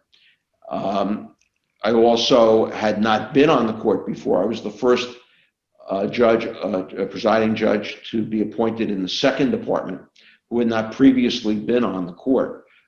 It had happened in the first department with Judge Lippman when he was appointed PJ of the first department, and then subsequently to the Court of Appeals as chief judge, and Judge DiFiore as chief judge. But it was somewhat unusual to come on, and since, while I knew many of the judges personally, I thought it was important to sit with as many as I could, as soon as I could, to establish a working relationship. When the second department was created in 1896, it was equally sized with the other three departments. However, particularly after World War II, the growth in the counties in the second department was exponential. In 1896, Brooklyn was a small city, certainly as compared to Manhattan. The merger of the boroughs was not yet a fact. It was approaching. There was nobody in Queens except for some cows. And basically the same was true on Staten Island.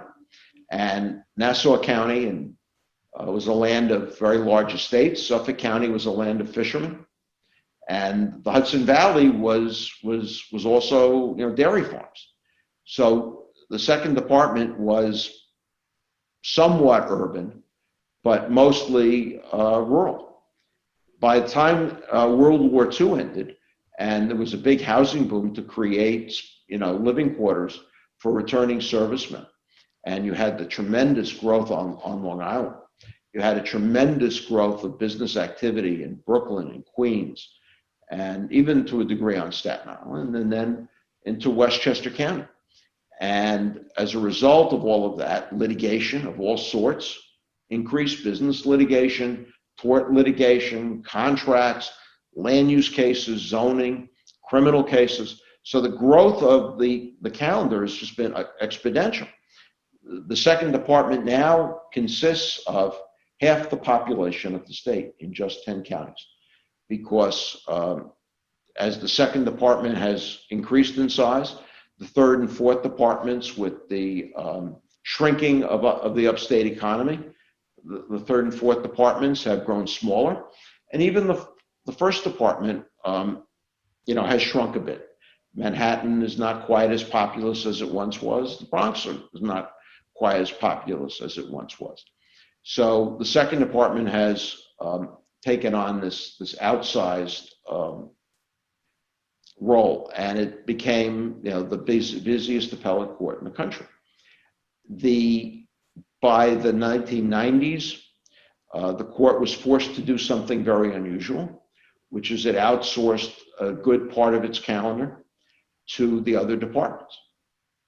So particularly the second and third and fourth departments were hearing second department cases.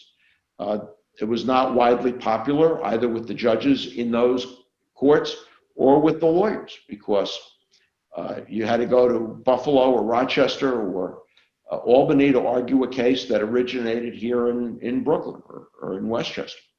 And there was a lot of controversy as to what law do you apply, where there are differences of opinion. If you're sitting in the fourth department and your views on the matter are different than the second's, are you sitting as the second department, or are you sitting as the fourth department? It was not a good situation, but it did work to get the calendar cleaned out. Unfortunately, the calendar didn't remain cleaned out. And for a variety of reasons, the civil calendar increased again. And there were also delays in hearing family court and criminal court appeals. So my focus as presiding justice has been to reduce the delay, to get our cases heard more efficiently and with greater expedition, as well as to also take steps where we can to reduce our volume. Now, one of the things that we benefited from when I was a law clerk at the Court of Appeals was Court of Appeals didn't have to take everything. There were certain kinds of cases that could come up as of right, if you had dissents or reversals, and even that was eventually eliminated, so that there are very few cases that the Court of Appeals has to take. The Appellate Division pretty much has to take everything. And because New York has a very liberal policy of allowing interlocutory appeals, there's very little that a Supreme Court judge or county court judge can do that doesn't trigger the possibility of an appeal. So we had to try to find other ways to deal with our intake. So we increased the number of cases that we were hearing per sitting. We embarked on an effort to harmonize our jurisprudence in a more unified way. One of the things that I saw here was that, along with the explosion of litigation in foreclosure matters that it has happened since the Great Recession, in the trial courts, it's made its way on appeal. We have a large volume of foreclosure cases. And unfortunately, there was a perception that the result in the case might be dependent upon the composition of the panel. You know, unlike the Court of Appeals, which is the same 7 judges pretty much all the time, here we now have 21 judges, 22 authorized positions. There's 1 vacancy at the moment. So we can't all sit on any particular case. There's no authorized en banking directly. So how do you prevent panels from going here, there, and everywhere? And that encourages people to take appeals, because if there's no assurance as to what the law is that's going to be applied, then people will say, well, why not? And you really can't blame them. So we made an effort to harmonize our jurisprudence. And we also made an effort to try to encourage the resolution of cases. We had for many years, we've had a long-standing pre-argument or pre-perfection mediation program called CAMP, where it's mostly been done by judicial hearing officers, retired Appellate Division judges, that resolve about 50% of the cases before they ever get perfected. Kind of hard to tell how effective the JHOs are, because there are many of those cases that might not have been perfected anyway. While the judges do settle some cases, not all of that 50% represents settlements, because, as you know, lawyers have 30 days to notice an appeal, and then they have 6 months to perfect that appeal. So a lawyer may notice the appeal, and then as the time to perfect approaches, the lawyer may decide, or the client may decide, that it's not worth pursuing the appeal. Something else has happened in the case that has made the appeal less important. The client doesn't want to spend the money in a civil case on that issue. So some of these go away on their own. Others need some nudging to go away. I created a post-perfection settlement process, which has been successful about 30% of the time. And that's helped reduce the volume of cases. We've also, on the other hand, encouraged, if not demanded, that lawyers adhere more rigorously to the 6-month deadline. It was very frustrating when I got here, and I'd say we decide like 12 or 13,000 motions a year, some of which were very important motions, like motions for a stay. Others were the 3rd extension for the time to put in a reply brief. And sometimes when you say, well, what's the excuse? The argument was, well, I'm busy. And when you've spent the whole day hearing 20 cases and dealing with then 50 or so motions in conference, to then hear, well, the excuse is a lawyer says they're busy, doesn't really engender a lot of sympathy. So the bench agreed to take a much more restrictive approach to adjournments, and basically which we tried to publicize, let people know that it was coming, that you can't just get an adjournment for the asking. And that has had a certain effect in reducing volume. And we've also, on the other hand, insisted that on criminal and family law matters that the lawyers perfect the appeals rapidly. And we sit on the institutional providers and the 18B lawyers to actively manage those cases so that we don't have a case that comes in late. I mean, I hate to admit this, but I think a year or so ago, we had a criminal case that was so old that Judge Ang, who was my immediate predecessor as PJ and who had been on the court as an associate judge, had been the trial judge on the case. And actually, the appeal worked out favorably to the defendant because there had been an intervening change in the law. But I don't think that the defendant or defendant's counsel had intentionally delayed the perfection of the appeal for 8 years or 9 years in order to get the benefit of a change in the law that they didn't know was going to happen. There are reasons why in criminal cases it can be difficult to put records on appeal together.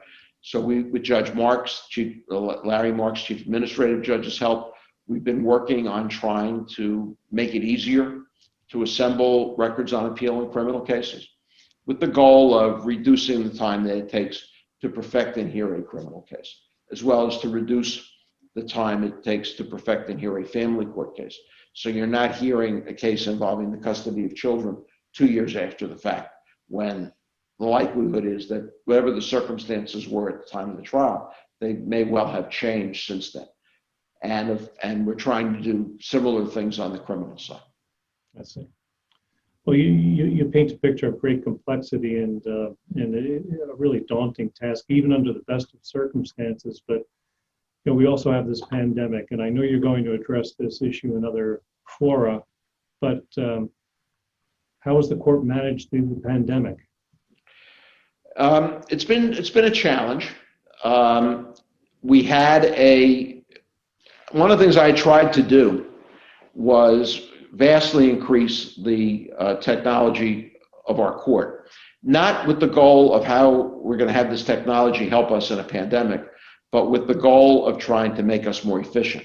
So, for example, the tradition of the court, which I changed a little bit when I got here, was for the judges to meet in Brooklyn 3 out of 4 weeks a month in person, where we would have a full bench conference where we could discuss all sorts of issues.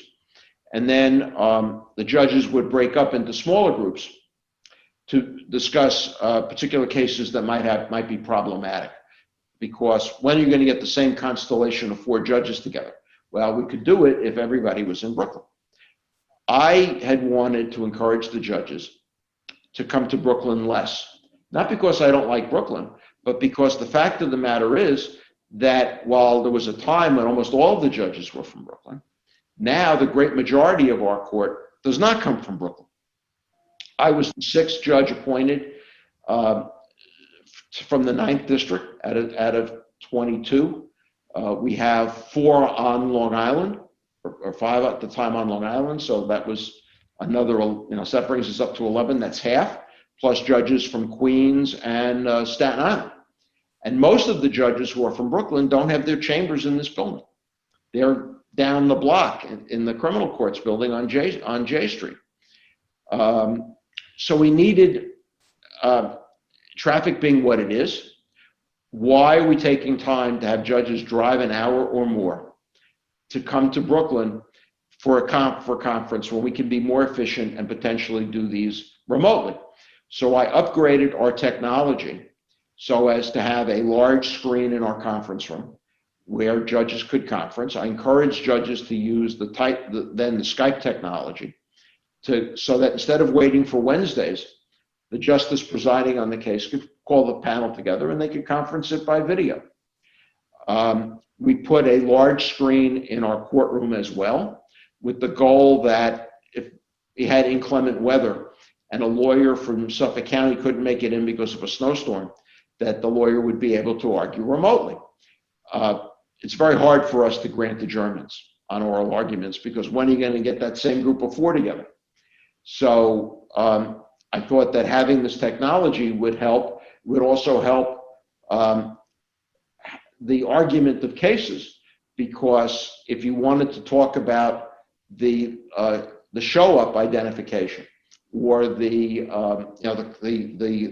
cards that were shown, the pictures, you put them up on a screen. If you wanted to see the interview of the defendant, because so many of these interviews are now tape recorded or video recorded, you could show it on the screen and we could ask the lawyers about it. So we created this technology, but lo and behold, the pandemic comes, and we were able to use that technology to turn the court into a virtual court virtually overnight. I think it was March 13th that we had to basically close down, and by the next, which was a Wednesday, by the next Monday, we were doing oral arguments by Skype. So we only missed 2 sessions where lawyers could not make oral arguments. And since then, the technology has gotten better. We've gone from Skype to Teams. We have been able to digitize our cases in a way such that judges can work from, one of the things we had before, 'cause as I mentioned, we have judges all over the place. So this is a little bit like the Court of Appeals. In the old days in the Court of Appeals, where you'd have to send the records and briefs around to judges' individual chambers. So my other chambers, as you know, is in White Plains. So if I needed the records and briefs, they'd have to be messengered up there or messengered back, and replicate that with judges in other parts of the city of New York and state of New York. And we couldn't have these messengers driving around. And as it was, somebody in our messenger department passed away from COVID. So we had to go to digitized filings.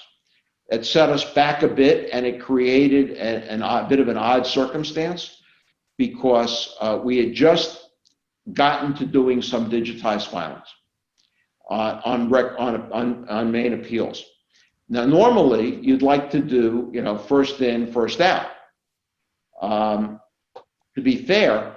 But since we couldn't get into the building, and we couldn't have people come into the building and scan records and briefs, we had to go with what we had. So when we created calendars, we actually had to do most recent cases, because they had that. Although we did go to the lawyers, and we sent lawyers notices saying, look, this is what's going on. If you can digitize your papers, we will get you heard. And so with the cooperation of the bar, we were able to get some of the older cases heard as well. Since then, we've kind of caught up, and we don't need that. But the good thing is the judges have learned to use the video conferencing. They've learned how to read records and briefs digitally without paper copies. All of our motions now are done. We don't even want paper copies on motions anymore. So that's all been to the good. We had to figure out how to do disciplinary hearings. I know as in your capacity as a special referee, you've done some. We had to figure out how to do those by Skype and by Teams. We had to get a buy-in from the lawyers. We had to get grievance committees to meet virtually. But it's all been done. And by September, we had a pretty robust set of circumstances. Unfortunately, we've kind of had to retrench in the last few weeks, both because of the fact that we have a number of judges leaving at the end of the year. 6 judges are leaving at the end of the year, myself included. We have 1 voluntary retirement before the age of 70, and 4 judges who will not be recertificated. So that meant we had to shift gears from hearing cases to deciding cases, because we got to get all those decisions out before December 31st, rather than have to bring in another judge or 2 to potentially rehear those cases. The good news in that is, sometimes there's the law of unintended consequences that work in your favor. We had a backlog in our decisions department, but this is kind of force-fed a clearing out of the decisions department. So going forward, there should be much less of a backlog, because there are delays in getting to us, and then there are delays in getting decisions out the door once they've been decided. So this has all been a tremendous amount of work. And your last sitting was on November 2. Yes. What did you do to prepare for that? And are your decisions written? Well, I'll answer the second question first. Yes, they are, all are. We actually had a couple of interesting cases, including a most interesting case involving whether it is permissible for the health department to mandate that people within an area that is subject to a measles outbreak get the measles vaccine. Oh, that's interesting.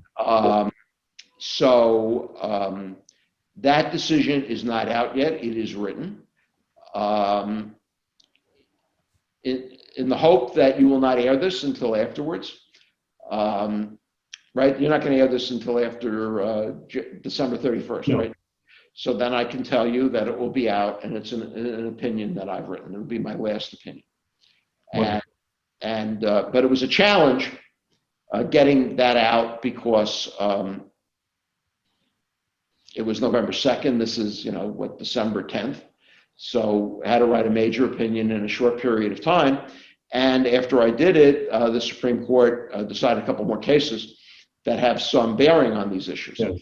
So I had to go back and then update and revise. But that'll be coming out, and that'll be the last of those Mohicans, so to speak. So I'm going to be very proud of that. I had an opinion come out yesterday on an issue that there's now an appellate division split. There was. The first department went one way, the third and fourth departments went another, and the opinion that was issued yesterday joins the third and fourth and disagrees with the first. And the Court of Appeals has already granted leave in the third department case. So we add a little bit more to their hopper. But what do I do to prepare? There's really nothing terribly different about that sit than all the others, which is unlike the Court of Appeals, we get a little bit more than a bench memo. We get a full analysis from our law department about each case. That's actually one of the hangups in delay, is limitations in staffing to get these reports out. Unlike the Court of Appeals, where, as I said, in the worst case, you might hear 9 cases a day, hearing 20 cases a day without the assistance of a report on a case is very difficult. So, but what I would do is I would start reviewing each case by first reading the decision of the court below. And so I always felt that would at least clue me in on what was going on. It was very frustrating, and I've talked to trial judges about it, when you'd get a decision, particularly in civil cases, that said summary judgment denied, there were issues of fact, and the judge hasn't even clued you in as to what the issues of fact are.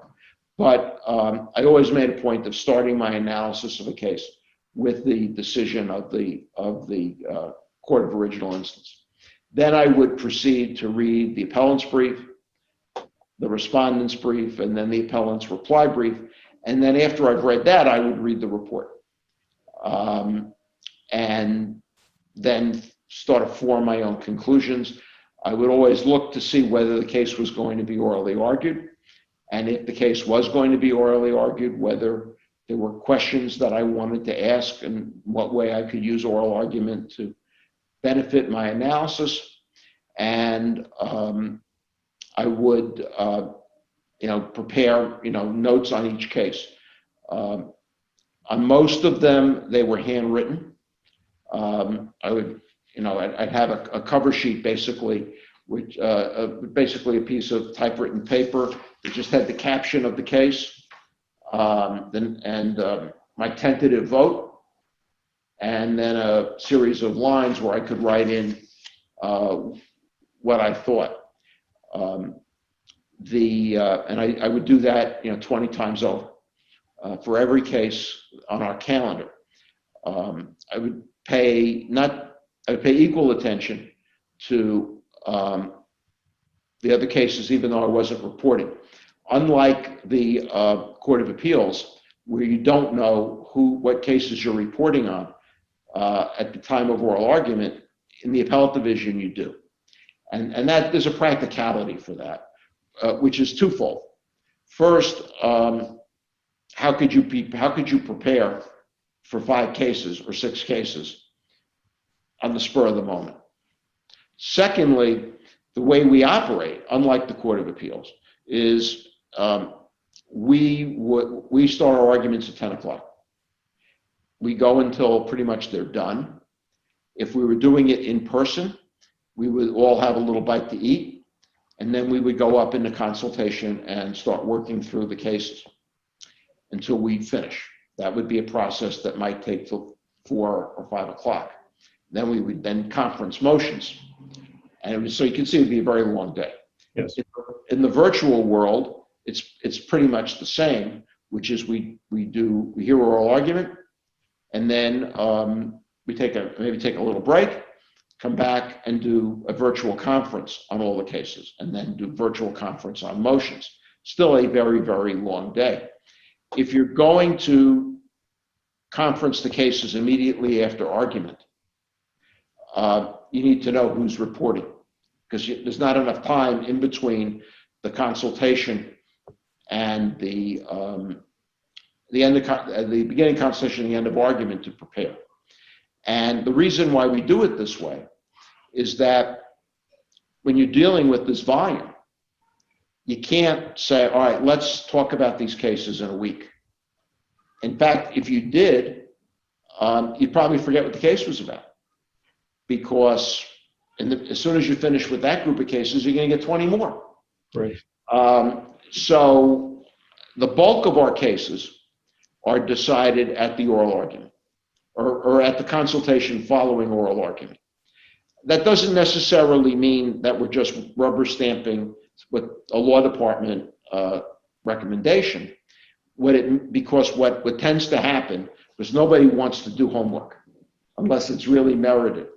So in the run-up to each sitting, the judges are talking to each other either by phone or by email, saying, hey, what do you think about case number 5?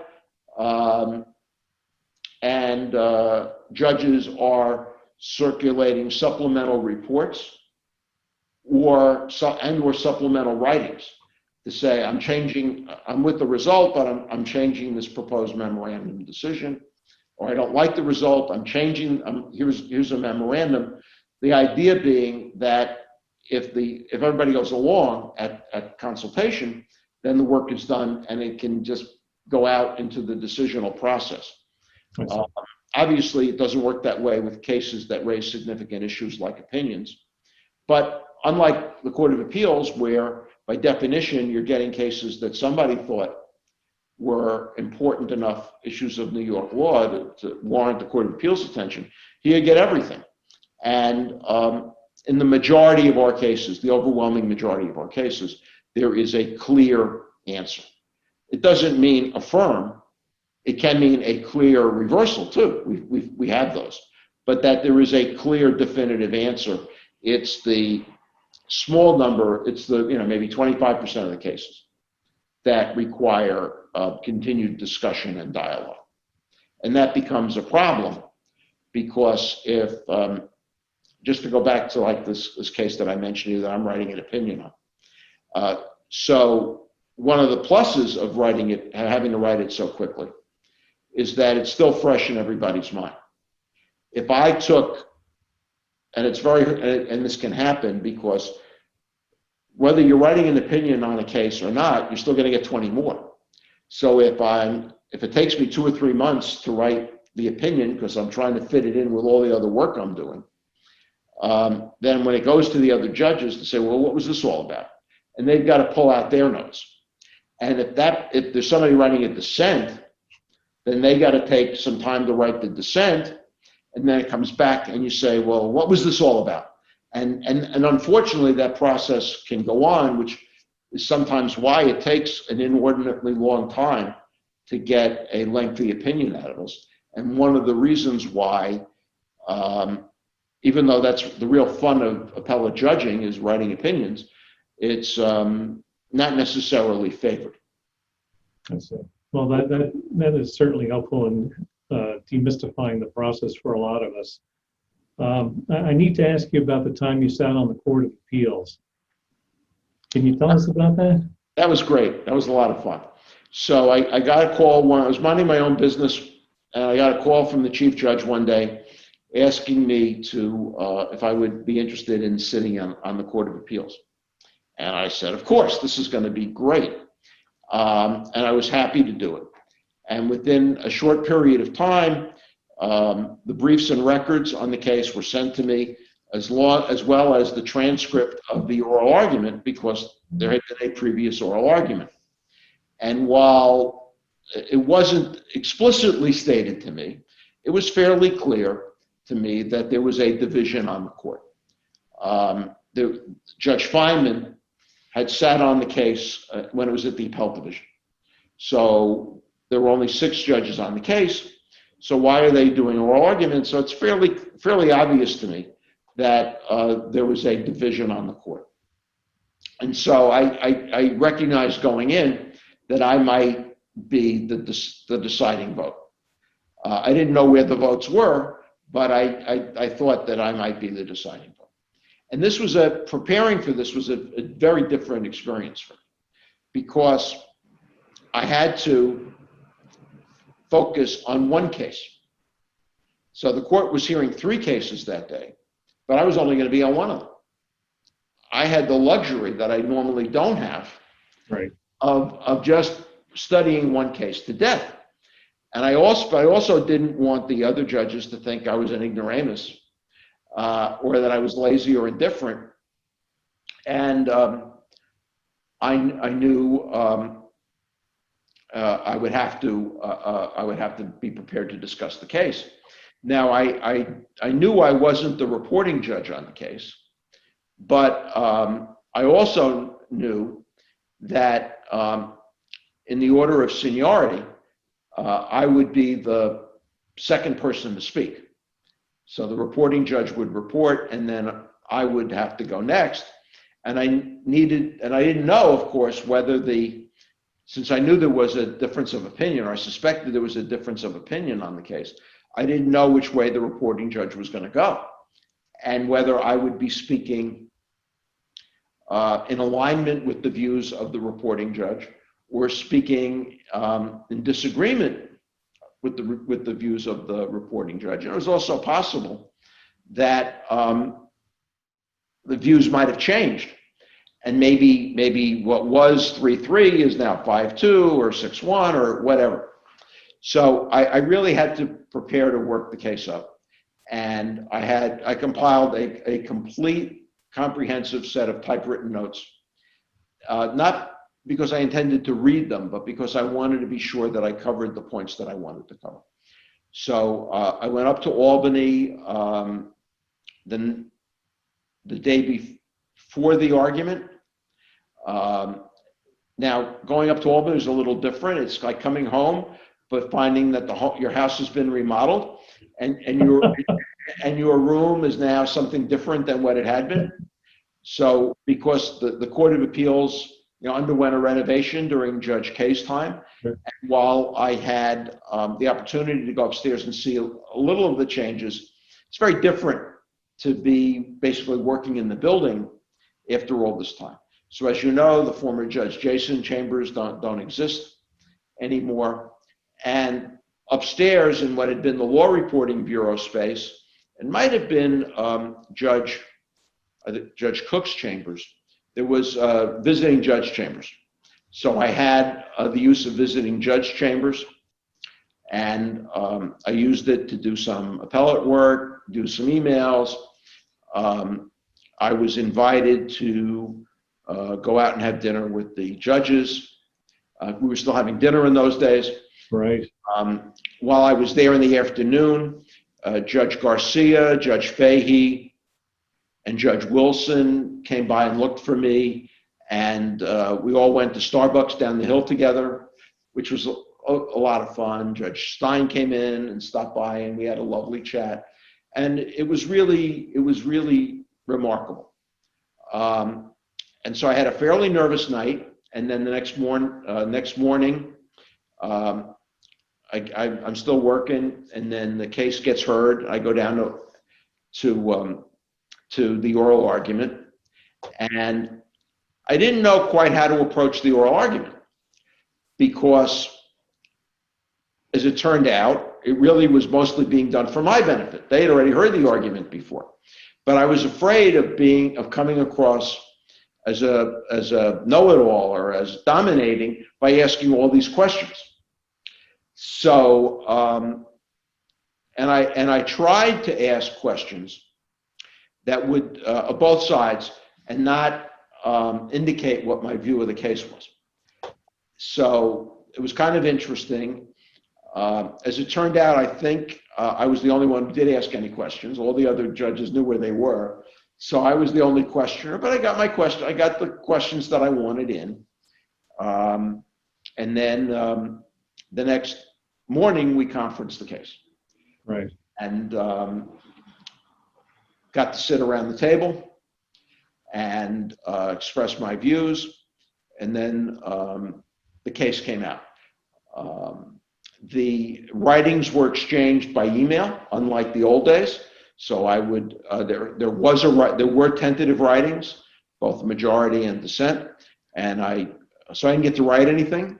I ended up 4-3, so I was the deciding vote on the case, and it was a very interesting experience. I can tell you.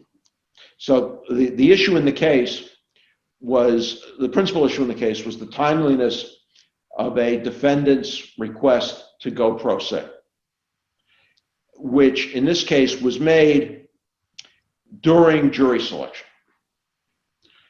There was a lead case from the court, the leading case on the from the Court of Appeals on a criminal defendant's right or to go pro se, and the timing of that happens to be a Judge Wackler case from 35 New York 2nd by the name of People against McIntyre, which was decided. The McIntyre case came up to the court under the old criminal procedure code. The Wackler opinion says that it's too late to go pro se once the trial has started, which in that case meant, under the then existing code of criminal procedure, with opening statements and not with jury selection, citing to the code of criminal procedure. But then there was a citation, CF, to the relevant citation in the new code of criminal procedure. So the question before us was, did the court engraft this as a rule of the court to say that a criminal trial starts for this purpose with opening statements, or was it simply following the statute that existed at the time? And since the statute had changed, was that no longer the rule? And as you know, there are many other times when a criminal trial is deemed to have started. So, for example, for double jeopardy purposes, jeopardy attaches with jury selection. Not later on with opening statements. So the majority of the court concluded that the modern rule was in conformity with the statute, that it was that a criminal trial under the code, the new code, starts with jury selection, and that this defendant's request was untimely, and therefore we reversed and sent the case back to the Appellate Division First Department. There was a dissent written by Judge Rivera, who said, no, we should follow the Wackler rule, and see, he knew what was going on because he cited the statute with the CF. So I just as a footnote to that, about 3 months later, I had lunch with Judges Wackler and Bellicosa. And Judge Wackler brought it up. I didn't want to talk about it because I figured, I'm messing with his rule. And so I figured I'm not going to say anything. So Judge Wackler brought it up, and he said, Alan, I still read the decisions of the court, and I read the Crespo decision, and I'm waiting. And he says, I agreed, you guys were right. So I thought that was an interesting footnote. Oh, that's terrific. You were vindicated. We were vindicated by the author of McIntyre. Well, look, we could do this all day, but there are a couple of questions I'd like to ask you, sort of as a lightning round series. A question that people really care about is, you're so busy, you've done so much over your career. How do you balance your professional life with your personal or family life? Is there a secret to that? No, just do the best you can. Yeah. Look, what I always found is that that professional life comes with ebbs and flows. And there were times when you're very, very busy, and there are times that you're not so much. And that to the degree you can, which is not always easy as a practicing lawyer, it's a little easier as a judge. You try to schedule things so that you can have a balance. My son, I mentioned, is a lawyer. He's with Davis Polk, and he works obviously incredibly hard. I didn't encourage him or discourage him from being a lawyer, but he certainly saw me working very hard at different times in my life, and he knew what he was getting into. So I always felt you do what has to be done, and you try to balance it as best you can by scheduling. But I also feel, John, and I really mean this, that you only get to go around once in this world. And I wanted to try to make the fullest that I could out of the opportunities that were given to me. And so, particularly like this last 3 years, which seems to have gone like a dream, I knew I'd have 3 years, and I wanted to try to do everything I could within those 3 years to try to make a difference. And I felt the same way as a judge. As a lawyer, I felt that I wanted to do the best possible job for my client that I could. And at times, it does create a strain in family life, as I'm sure you know, when you have to say, no, I have to do this. But I am now married to somebody who practices law. So I know what it's like. In some ways, I'm the slacker in the family.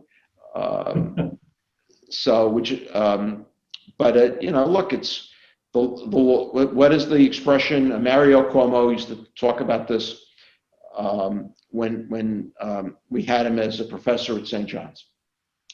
Should have mentioned that he wasn't on the full-time faculty anymore, but he came in and gave lectures to us. I remember he gave me my law review key, and I remember a lecture that he gave us in which he talked about Our Lady of the Law being a jealous mistress. And that's certainly true. And what I say to new lawyers when I get to address them at an admissions class is that law can be demanding, it can be stressful, but there are some of us who like it at least some of the time. Mm-hmm. Good lawyers do try to balance out their lives with other interests. And so I've tried to do that too. That's terrific. And I know you're an ice hockey aficionado. Yeah, I until the pandemic hit, I was a fairly active player. Until I ran for judge, I was on 3 teams. Then I scaled back a bit if you want, I can show you. It's going to require me to get up, but I'll show you one of my parting gifts from my colleagues. Love to see it. Well, actually, I'll show you two things. This was an arrival gift from my colleagues. I don't know if it's going to show up backwards, but it is a Kevin Shattenkirk jersey. Yes.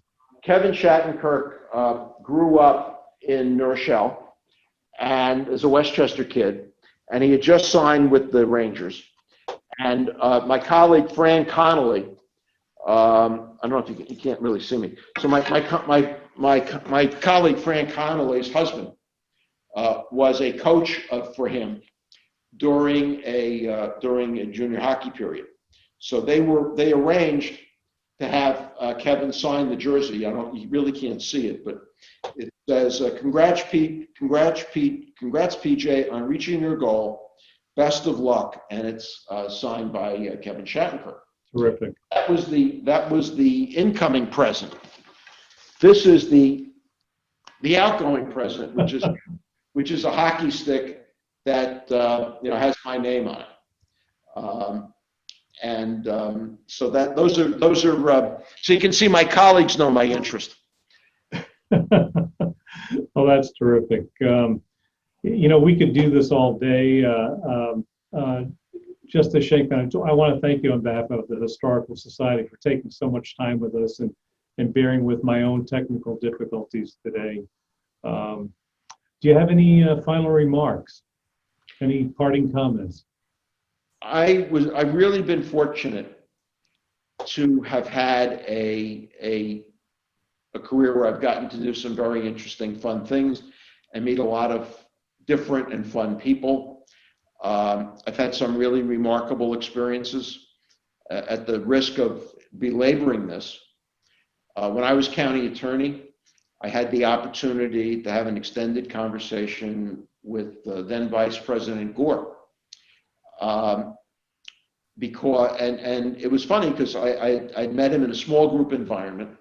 He obviously had been briefed on who was going to be there and what it was, and I went up to him and I began to introduce myself to him, and he said to me, "Oh, I know who you are, Alan." And then he started off by saying to me that he had been both the county attorney in his home county and a newspaper reporter covering county government. And we then talked for about a half an hour, 45 minutes, on our experiences in local government. And, for all of the people who thought that he was kind of a stiff personality and wooden, I found him to be incredibly engaging. And I found that to be a remarkable, really remarkable experience. And, I'd gotten to meet President Clinton a couple of times, Senator Clinton a few times. I had a fun experience where I got to meet Chief Judge Desmond. He was the Chief Judge before Judge Holt. That was purely by mistake. We were in Albany, and that the court still has that elevator up front when you first come in. Yeah, sure. I get on the elevator, and there's this older man. Now look at me. And he seemed lost. So very unusual in those days to have somebody from the outside on the elevator. And we didn't have the troopers around that you have now. So I said to him, "Can I help you, sir? Can I help you find your destination?" He said, "No, I know where I'm going." And so I guess I looked at him, and he said, "Well, I've been here before." And I said, "Really? When?" So, "Well, I was the chief judge." So I was a little embarrassed, but he was a Buffalonian. Yes. And one of the law clerk stories about him, because he again was also before the internet and before Westlaw, was that he used to write his opinions by dictating them to his secretary, and he would pull the case reports off the shelves in the library and would say, "Well, as in people against blah, blah, blah," and then he would recite the case and put it back and go on to the next case. If you ever look at Desmond opinions, they are short, and you could see where, in the main, they might have been spoken rather than written out. So I've had some really remarkable experiences getting to meet presidents and senators and work with people. I should have mentioned the governor, our present governor. He didn't appoint me for this reason, but there was a time when he lived on the same street that I did, about 6 houses down, so we were neighbors. And we got to see each other, and truly remarkable individual. And I knew his father. I knew his father a little bit, just it's been a great run. And in closing, I would also want to say this, if you permit me.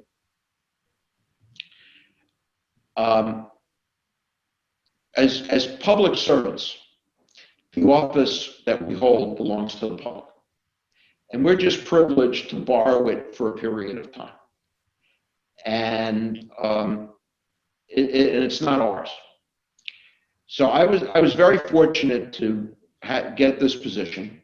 And in looking back, I think if it hadn't happened, if somebody else had been appointed, I would have missed out on on all this tremendous stuff that I've had the opportunity to work with some great people. I should mention, if you permit me a plug for, please do, the clerk of our court, April Ann Agostino, who's amazing.